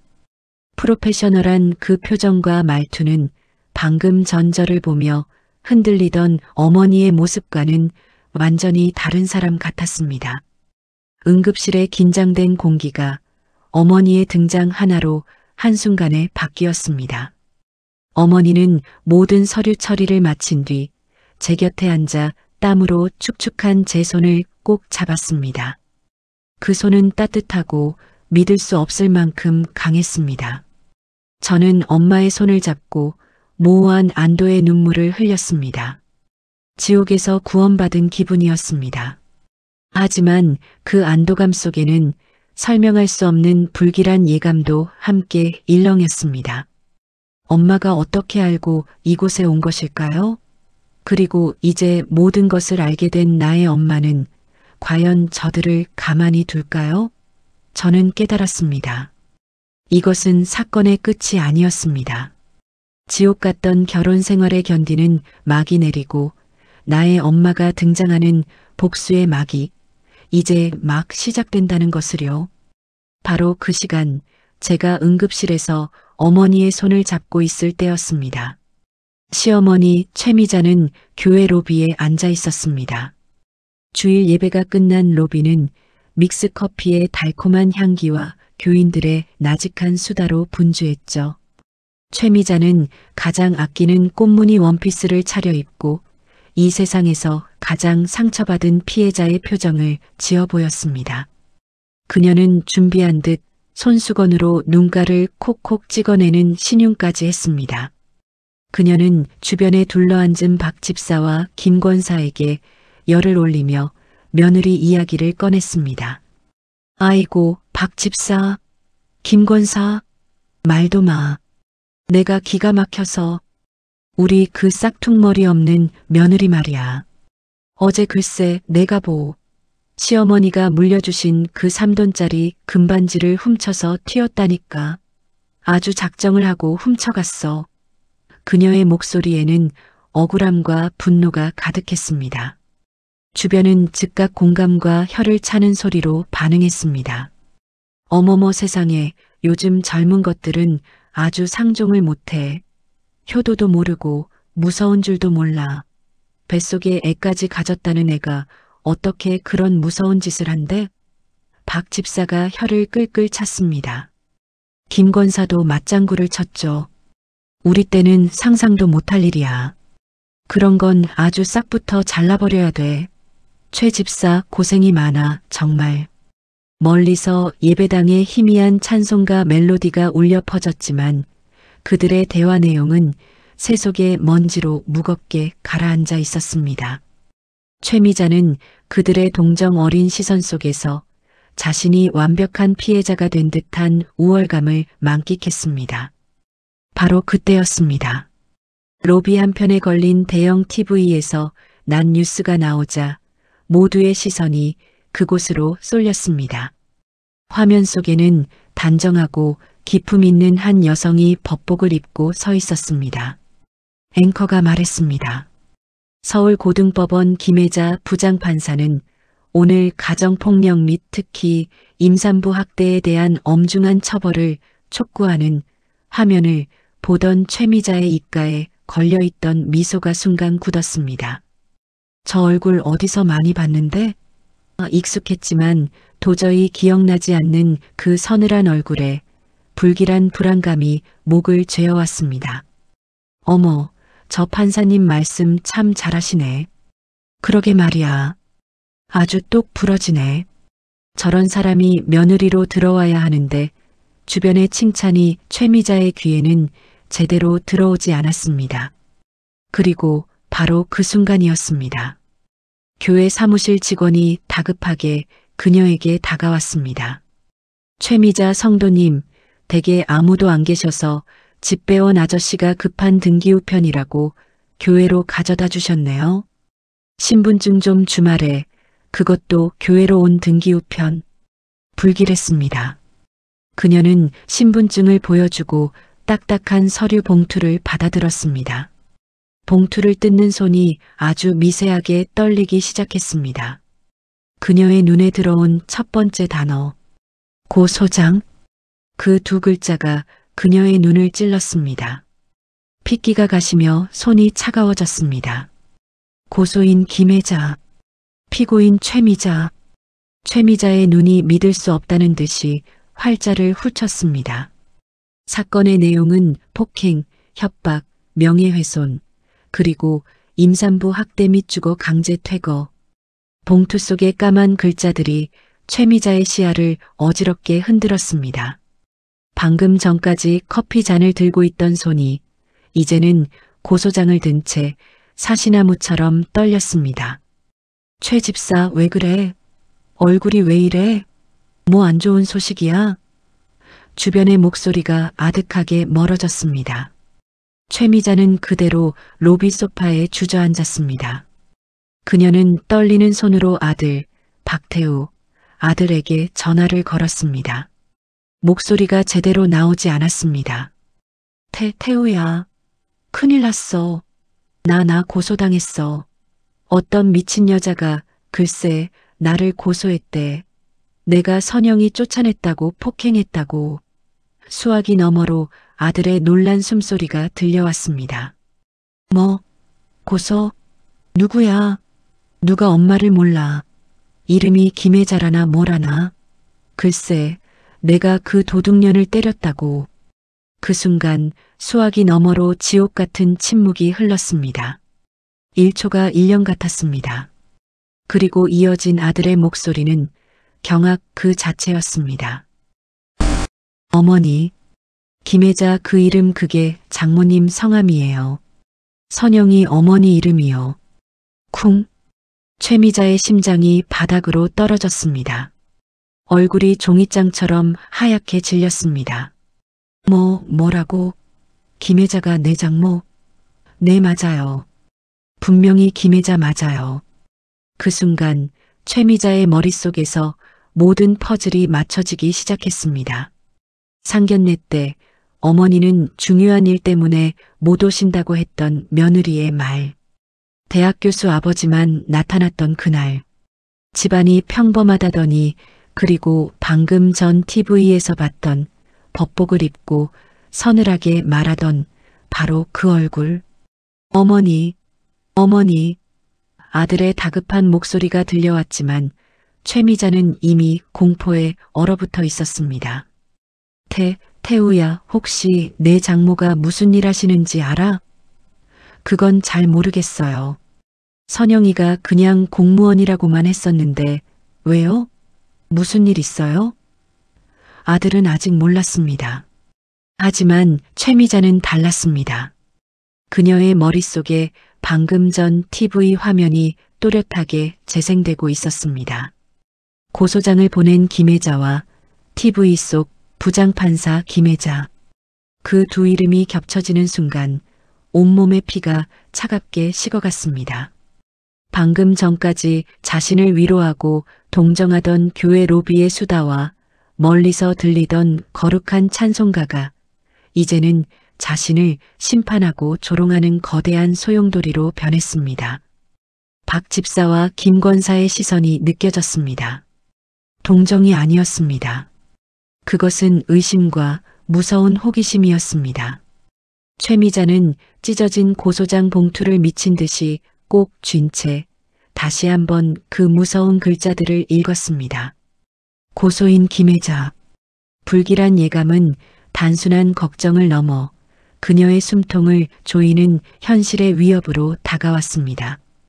그녀의 위선적인 세계가 법이라는 거대한 망치에 의해 흔들리기 시작했습니다. 제가 병원에서 간신히 안정을 되찾고 있던 다음 날 아침이었습니다. 그 시각 시어머니 최미자는 밤새 단 한숨도 잠을 이루지 못했습니다. 다크서클이 턱 밑까지 검게 내려앉은 얼굴로 거실 소파에 앉아 어제 교회에서 받은 고소장을 멍하니 반복해 읽고 있었습니다. 김혜자. 그 세 글자가 독사처럼 그녀의 눈을 찔렀습니다. 감히 나를 고소해? 며느리 어미가. 분노로 손이 떨렸지만 그보다 더 큰 불안감이 심장을 옥죄었습니다. 어제 TV에서 봤던 그 부장판사의 얼굴이 자꾸만 머릿속을 맴돌았습니다. 설마 그 사람일까? 하지만 확신할 수 없었습니다. 같은 이름일 뿐이라고, 그저 우연이라고 스스로를 위로하며 밤을 보냈지만 잠은 오지 않았습니다. 그녀는 불안에 잠긴 손으로 리모컨을 집어 TV를 켰습니다. 뭐라도 보지 않으면 미칠 것 같았습니다. 마침 아침 6시 아침 뉴스가 나오고 있었습니다. 앵커가 말했습니다. 어젯밤 늦게 알려진 충격적인 소식입니다. 현직 부장판사가 자신의 딸을 폭행한 사돈 일가를 직접 형사 고소했습니다. 최미자의 심장이 쿵 하고 바닥으로 내려앉았습니다. 화면에는 어제 교회 TV에서 봤던 바로 그 여자의 얼굴이 클로즈업 되었습니다. 서울고등법원 부장판사 김혜자. 그 순간 최미자의 머릿속을 이상한 인식이 스쳤습니다. 그 차갑고 서늘한 눈매, 굳게 담은 입술, 그 생김새가 자신이 그렇게도 구박했던 며느리, 바로 선영이와 소름 끼치게 닮아 있었습니다. 아, 아니야, 설마 하지만 화면은 그녀의 기도를 비웃기라도 하듯 계속해서 김혜자의 얼굴을 비춰주었습니다. 수많은 기자의 마이크 앞에서 김혜자는 담담하게, 그러나 얼음장처럼 단호하게 말했습니다. 제 딸이 임신 중 시댁에서 상상할 수 없는 폭행과 모욕을 당했습니다. 그리고 한밤중에 집에서 쫓겨났습니다. 명백한 형사 사건입니다. 한 기자가 날카롭게 질문했습니다. 하지만 양측 이야기를 들어봐야 하지 않겠습니까? 감정적인 싸움 아닙니까? 김혜자는 그 기자를 똑바로 바라보며 말했습니다. 그녀의 목소리는 감정 한 점 없었지만 그래서 더 무서웠습니다. 법은 감정이 아니라 오직 사실과 증거로 말합니다. 다시는 제 딸과 같은 피해자가 나오지 않도록 법조인으로서 그리고 어미로서 모든 것을 걸 것입니다. 화면 하단 자막에는 부장판사 김혜자, 딸의 시댁 가족 정격 형사 고소라는 글자가 선명하게 흘러갔습니다. 최미자는 손에서 리모컨을 떨어뜨렸습니다. 탁 하는 소리와 함께 그녀의 다리에 힘이 풀리며 거실 바닥에 그대로 주저앉았습니다. TV 속 김혜자의 차분한 목소리와 이어지는 기자의 리포트 속 단어들이 최미자의 귀에 망치처럼 박혔습니다. 김 판사 측은 폭행 당일의 CCTV 영상과 피해자의 산부인과 의료기록, 그리고 이웃 주민의 증언까지 모두 확보한 것으로 알려졌습니다. CCTV, 의료기록, 증인 공포가 현실이 되는 순간이었습니다. CCTV라는 단어가 그녀의 뇌리를 강타했습니다. 그녀는 미친 사람처럼 현관문으로 달려나갔습니다. 문을 열고 위쪽을 올려다봤습니다. 그곳에 언제부터 있었는지도 몰랐던, 자신이 단 한 번도 의식하지 못했던 전봇대에 작고 검은 감쇠 카메라의 렌즈가 집과 집 뒷골목 쪽을 바라보고 있었습니다. 그날 밤의 모든 장면이 스쳐 지나갔습니다. 내년이 내 반지 훔쳐갔잖아. 아파요. 놔주세요. 배가. 저의 머리채를 잡고 흔들던 자신의 손. 계단 아래로 가방을 집어 던지던 순간 폭우 속에서 문을 열어달라며 울부짖던 저의 젖은 몸. 모든 것이 기록되었을 가능성에 최미자는 온몸의 피가 차갑게 식는 것을 느꼈습니다. 그때 주머니 속의 휴대폰이 미친 듯이 울렸습니다. 아들 박태우였습니다. 어머니, TV 보셨어요? 지금 대문짝만하게 나왔어요. 저희 집안이 온 나라가 다 알게 됐어요. 어떡해요? 우리 이제 어떻게 살아요? 어머니 때문에 우리 다 망했어요. 아들은 겁에 질린 것을 넘어 모든 것을 그녀의 탓으로 돌리며 악을 썼습니다. 그의 목소리에는 분노와 공포 그리고 절망이 뒤섞여 있었습니다. 태우야, 그게 아니라 아니긴 뭐가 아니에요. 어머니가 며느리를 때렸다고, 쫓아냈다고 지금 뉴스에 나왔다고요. 그것도 부장판사가 직접 나와서 우리 회사 사람들도 다 봤을 거예요. 저 이제 어떻게 회사에 나가요? 전화가 끊기고 곧바로 다시 벨이 울렸습니다. 남편 박태우의 아버지였습니다. 당신, 꼴 좋다. 내가 그만하라고 했지. 집안 망신 다 시키고 당장 가서 싹싹 빌지 못해. 딩동 마이너스 그때 현관 초인종이 울렸습니다. 옆집 홍말순이었습니다. 형님, 안에 있는 거 다 알아요. 뉴스 봤어요. 그게 다 무슨 일이에요? 형님이 정말 그런 거예요? 최미자는 문을 열지 못했습니다. 숨을 죽인 채 현관문에 등을 기댔습니다. 창문 너머로 아침부터 웅성거리는 마을 사람들의 수군거림이 들려왔습니다. 글쎄, 저 집 며느리가 판사 딸이었대. 어쩐지 그 시어머니가 그렇게 못살게 굴더니만 애 뵌 사람을 쫓아냈다며? 금반지 누명 씌워서? 뉴스까지 나왔다잖아. 완전 전국구로 망신당했네.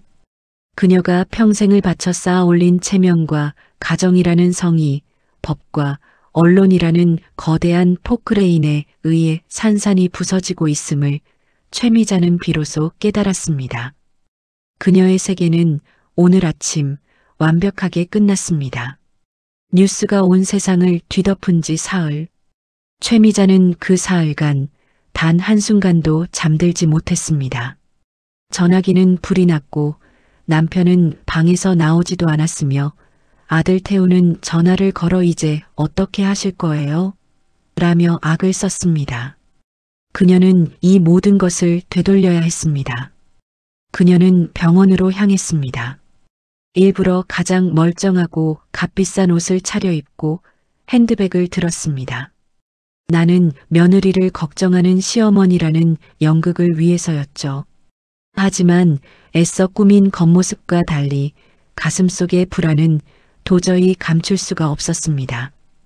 병원 로비 안내 데스크 앞, 쨍한 형광등 불빛 아래 그녀는 떨리는 목소리로 물었습니다. 저 김선영 환자 몇 호실에 있나요? 제가 시어머니라서요. 직원은 컴퓨터 화면을 잠시 들여다본 뒤 고개를 들었습니다. 그 표정은 정중했지만 기계처럼 단호했습니다. 김선영님 입원 확인되셨습니다만 보호자 명단에 성함이 없으시네요. 면회는 불가합니다. 최미자는 순간 귀를 의심했습니다. 뭐라고요? 면회가 안 돼? 내가 시험이라는데 당장 안내해. 그녀는 평소 하던 대로 소리를 지르며 데스크 안으로 밀고 들어가려 했습니다. 하지만 곧바로 건장한 보안 요원이 앞을 가로막았습니다. 안 됩니다, 어머님. 규정입니다. 보호자로 등록된 분만 출입 가능하십니다.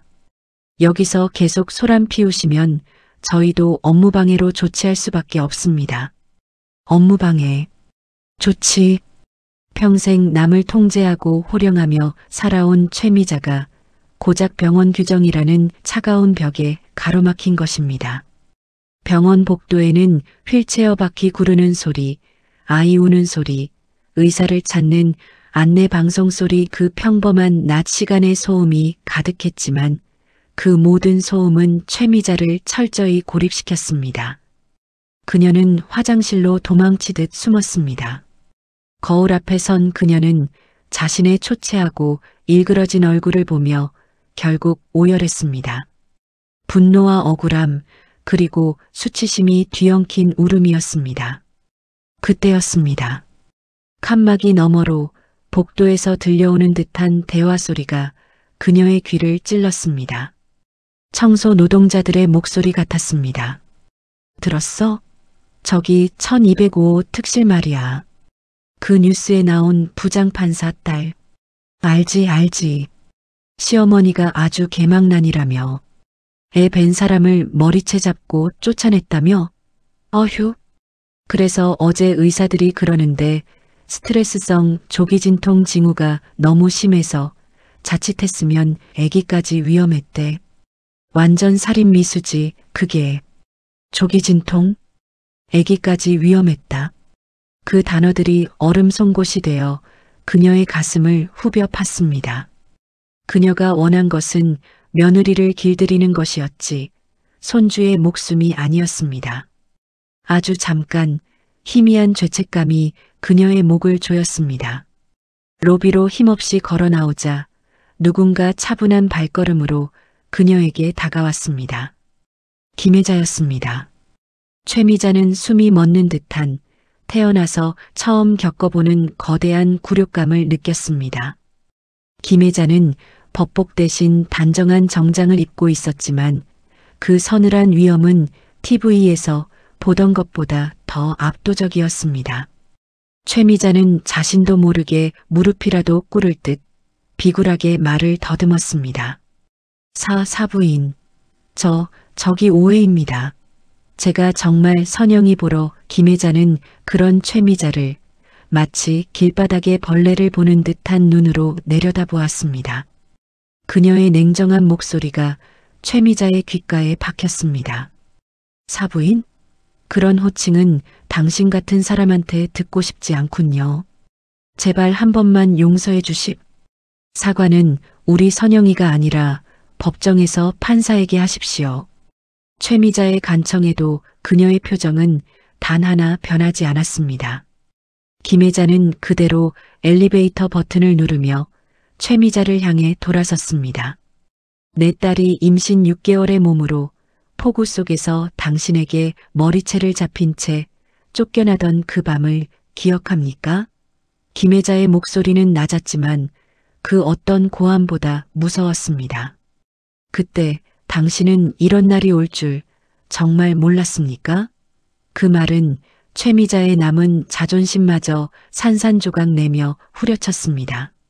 병원 밖으로 비틀거리며 나오자 안절부절 못하던 홍말순이 기다리고 있었습니다. 형님, 어떡해. 나도 면회가 안 된대. 근데 아까 간호사한테 살짝 물어보니까 선영이는 괜찮대요. 아기도 무사하대요. 아기는 무사하다. 그 말이 최미자의 마른 목을 겨우 축였습니다. 그러나 길로 나서자 모든 것이 달라져 있었습니다. 사람들의 시선이 그녀를 관통했습니다. 버스 정류장에서 마주치는 사람들, 병원 앞을 지나는 행인들, 모두가 그녀를 알아보고 노골적으로 수군거렸습니다. 어머, 저 여자 아냐? TV 나온 그 악마 시어머니. 맞네, 맞아. 며느리 쫓아낸 그 여자. 얼굴 두꺼운 것 좀 봐.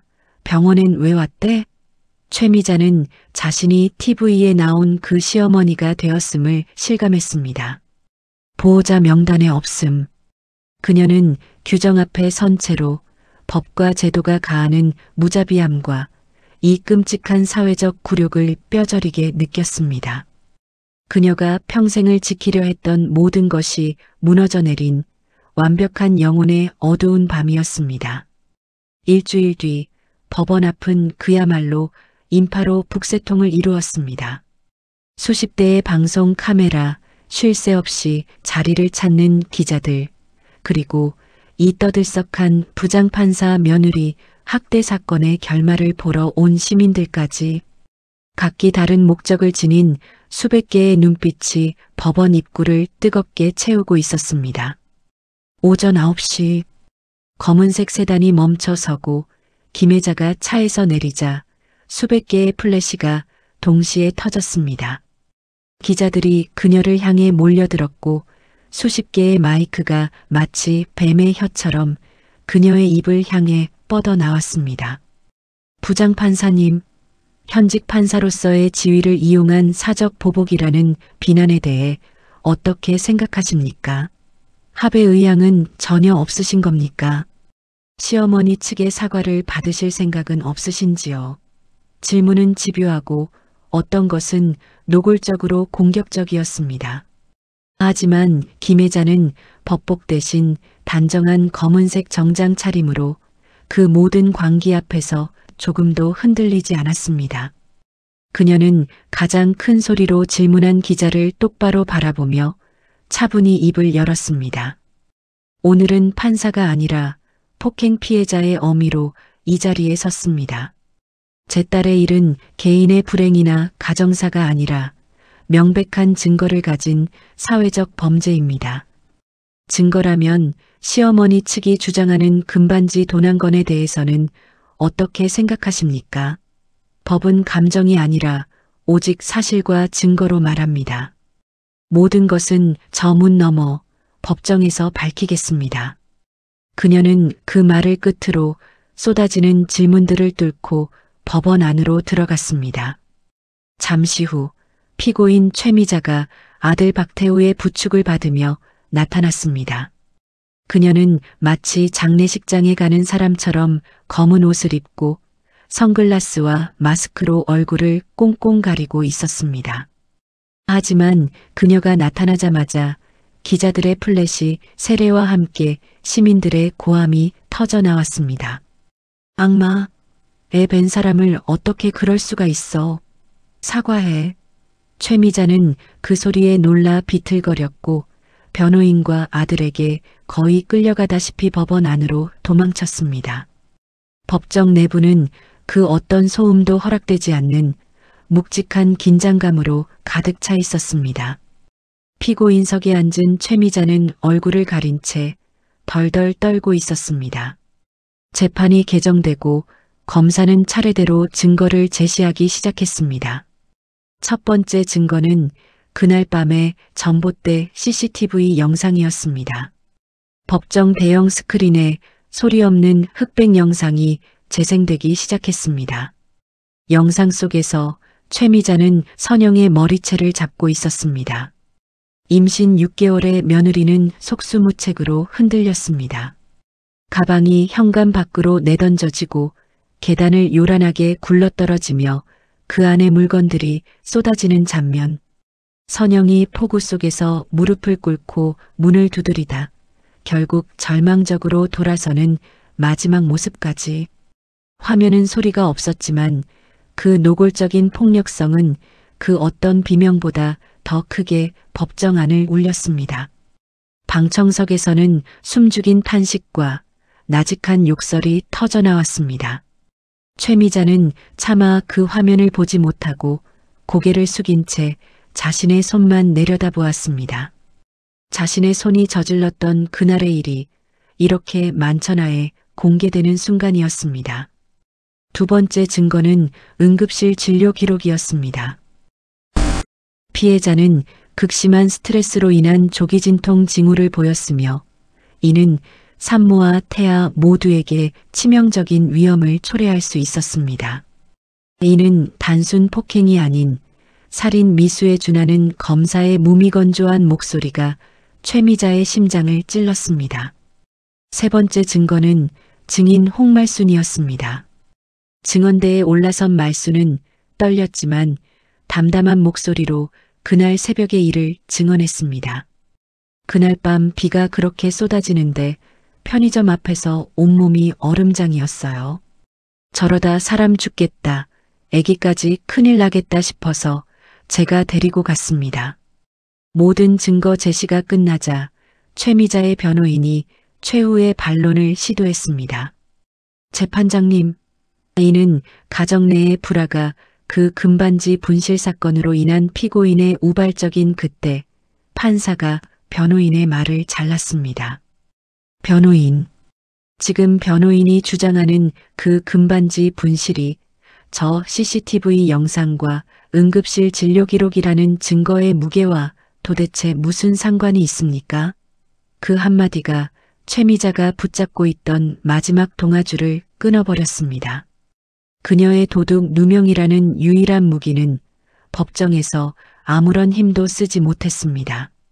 최미자는 심장을 쥐어짜는 듯 가슴을 움켜쥐고 고개를 숙였습니다. 재판은 2주 후 최종 변론을 예고하며 잠시 마감되었습니다. 최미자는 의자에서 일어나지 못하고 그대로 주저앉아 힘없이 숨을 내쉬었습니다. 법정 밖에서는 이 재판이 단순한 개인의 분쟁이 아닌 가정폭력과 임산부 학대라는 끔찍한 범죄에 대한 사회적 담론으로 비화되었음을 모두가 느끼고 있었습니다. 김혜자의 정의는 그렇게 가장 차갑고 무거운 방식으로 이제 막 시작되었습니다. 드디어 최종 공판 날이 밝았습니다. 법원은 사람들로 빽빽했습니다. 통로까지 가득 메운 인파는 단순한 구경꾼이 아니었습니다. 기자석에는 생중계를 위한 방송 카메라가 줄지어 서 있었고 방청석 한쪽에는 가정폭력 피해 여성 지원이라고 적힌 깃발을 든 여성단체 회원들이 침묵 속에 앉아 있었습니다. 각기 다른 분노와 기대를 품은 얼굴들이 이 작은 법정을 거대한 심판대처럼 만들고 있었습니다. 문이 열리고 저는 천천히 법정 안으로 들어섰습니다. 폭우 속에 쫓겨나던 그날 6개월이었던 제 배는 이제 누가 봐도 만삭인 8개월의 몸이 되어 있었습니다. 무거워진 몸을 이끌고 한 걸음 한 걸음 내디딜 때마다 어머니가 제 팔을 살포시 끼워주며 지탱해 주었습니다. 어머니의 단단한 정장 차림과 곧 쓰러질 듯 위태로운 제 모습이 극명한 대조를 이루었습니다. 방청석의 모든 시선이 저희 두 사람에게 집중되었습니다. 그 속에는 동정도, 호기심도, 그리고 날카로운 비난도 섞여 있었습니다. 피고인석에 앉은 시어머니는 그날의 기세는 온데간데 없이 마스크로 얼굴을 가린 채 고개조차 들지 못했습니다.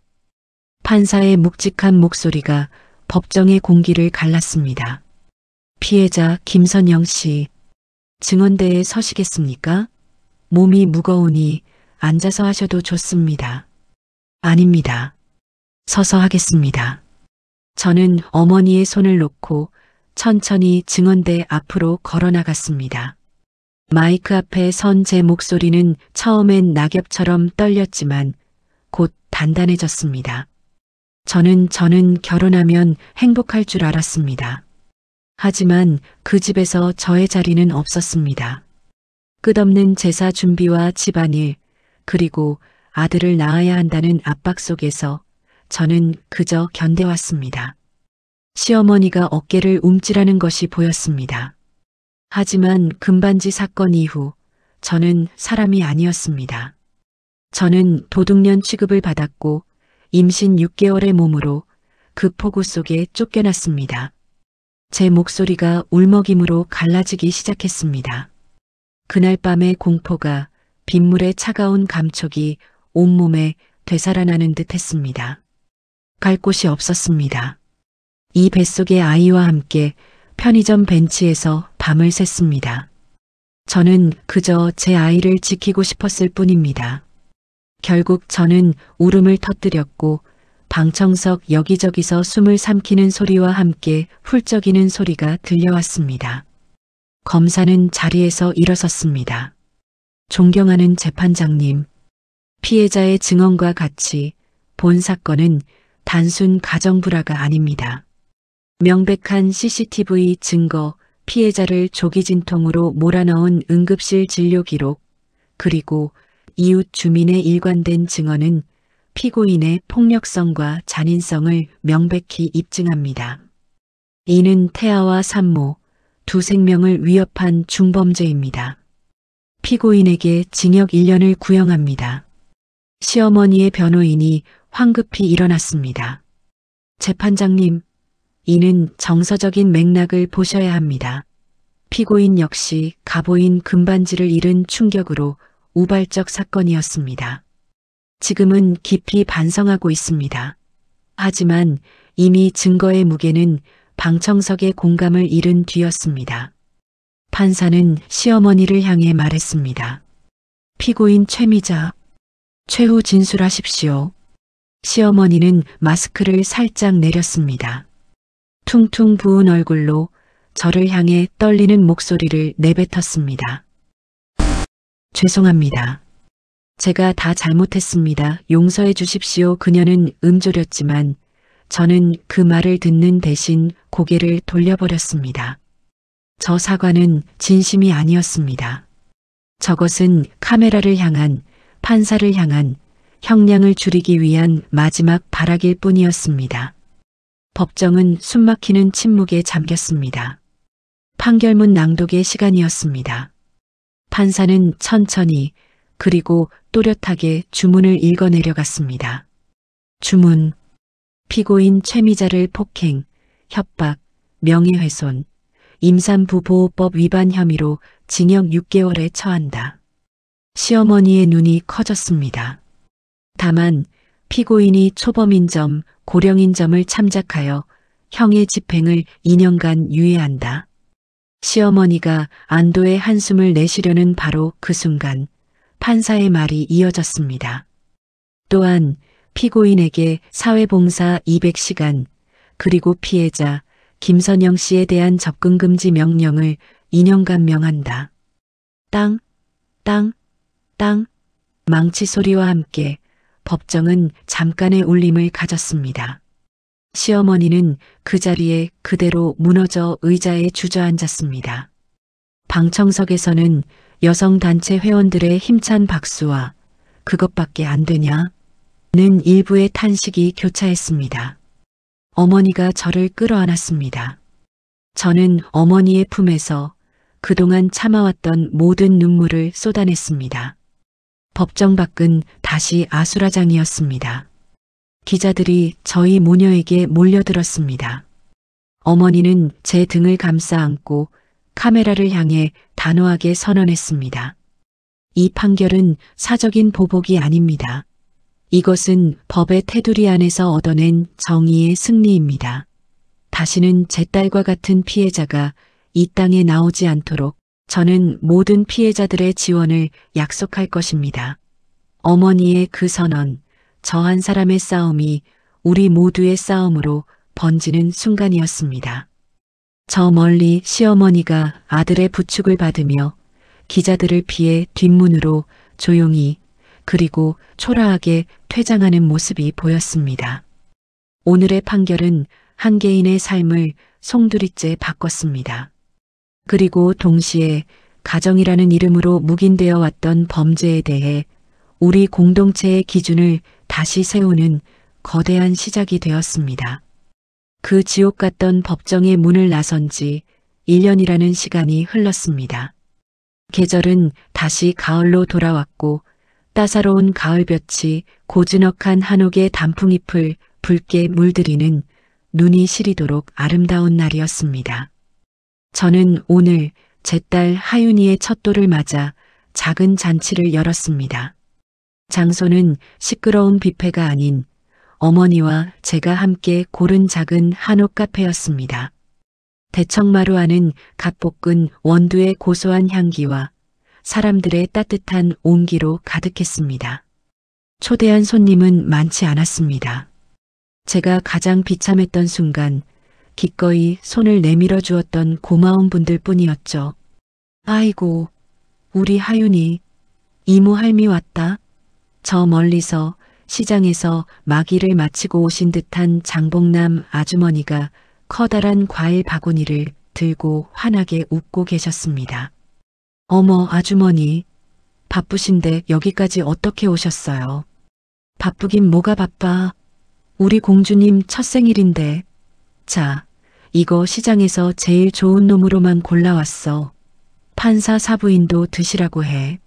그녀의 거친 손이 제 어깨를 투박하게 두드렸지만 저는 그 손길이 세상 그 무엇보다 따뜻하다는 것을 알고 있었습니다. 어머, 선영아. 어쩜 이렇게 이쁘게 차려입었어. 아이고, 우리 손주. 이리 와봐. 할미가 안아보자. 홍말순 아주머니는 어느새 제 친정엄마보다 더 살갑게 구는 저의 두 번째 엄마가 되어 있었습니다. 그녀는 하윤이를 번쩍 들어 올리며 칭찬을 아끼지 않았습니다. 그리고 그들 곁에서 법복을 입은 부장판사의 서늘함 대신 따뜻한 캐시미어 스웨터를 입은 외할머니의 얼굴로 제 어머니 김혜자가 서 계셨습니다. 어머니는 꿀이 뚝뚝 떨어지는 눈빛으로 손녀를 부드럽게 안아들었습니다. 그 엄격했던 얼굴이 이렇게까지 녹아내릴 수 있다는 것을 저는 그제야 알았습니다. 드디어 돌잡이 시간이었습니다. 작은 소반 위에는 하얀 실타래와 돈, 북과 책, 그리고 작은 마이크와 청진기가 놓여 있었습니다. 자, 하윤아. 우리 하윤이는 뭐가 될까? 모두의 시선이 그 작은 손에 집중되었습니다. 하윤이는 잠시 망설이더니 망설임 없이 북과 책을 움켜쥐었습니다. 어머나, 책 잡았네. 우리 하윤이 판사 되려나 봐. 홍말순 아주머니의 말에 여기저기서 박수와 웃음이 터져나왔습니다. 저는 그저 제품에 안긴 이 작은 생명체를 바라보며 속삭였습니다. 무엇이 되든 상관없어, 아가. 그저 건강하게만 자라다오. 엄마가 다 지켜줄게. 그렇게 파티가 무르익어 가던 순간이었습니다. 카페 대문 밖에 한 노인이 서 있었습니다. 최미자였습니다. 그녀는 초라했지만 깨끗하게 차려입은 모습으로 30분이 넘도록 그 문 앞에서 망설이고 있었습니다. 차마 초인종을 누르지 못했죠. 그녀의 머릿속에는 지난 1년간 사회봉사 명령으로 방문했던 요양원의 나날들이 스쳐 지나갔습니다. 처음에는 억울하고 분했지만 자신보다 더 외롭고 아픈 노인들의 대소변을 받아내고 그들의 말벗이 되어주면서 그녀의 마음속 얼어붙었던 무언가가 아주 조금씩 녹아내리고 있었습니다. 그녀는 결국 가방에서 조용히 작은 봉투 하나를 꺼냈습니다. 그리고는 대문 문턱에 그것을 가만히 놓고 돌아섰습니다. 그리고 10분 뒤 손님을 배웅하러 나갔던 선영은 문턱에 놓인 작은 봉투 하나를 발견했습니다. 익숙하지만 보고 싶지 않았던 글씨체로 김선영단 세 글자만 적혀 있었습니다. 봉투 안에는 새로 산 듯 반짝이는 아기 금반지 하나와 작은 편지가 들어 있었습니다. 손녀가 건강하게 자라길 바란다. 할머니가. 그 짧은 글자를 읽는 순간 제 가슴속 깊이 눌러두었던 그날의 미움과 분노가 다시 울컥하고 치밀어 올랐습니다. 하지만 이상하게도 예전처럼 고통스럽지는 않았습니다. 그저 어떤 일이 정말로 조금씩 변해가고 있다는 낯선 감각이 들었습니다. 어느새 다가온 어머니가 제 어깨에 손을 얹으며 물었습니다. 받을 거야? 어머니의 목소리는 담담했습니다. 선영은 잠시 망설이다 봉투를 다시 접으며 고개를 저었습니다. 아직은 잘 모르겠어요. 하지만 언젠가는요.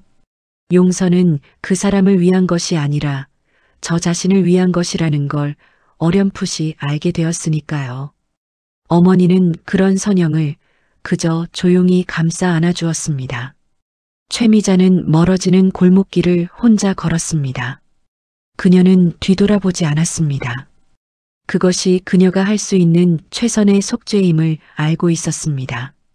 밤이 깊어가고 작은 한옥 카페에는 선영이와 어머니, 그리고 품에 잠든 하윤이만 남았습니다. 창밖으로 쏟아지는 달빛이 잠든 하윤이의 방을 고요히 적시고 있었습니다. 선영은 하윤이 이마에 입을 맞추며 저 자신에게 다짐하듯 중얼거렸습니다. 이제는 아무도 우리를 울리지 않게 할 거야. 시청해주셔서 감사합니다. 추운 날씨 감기 조심하시고 평안한 밤 되세요.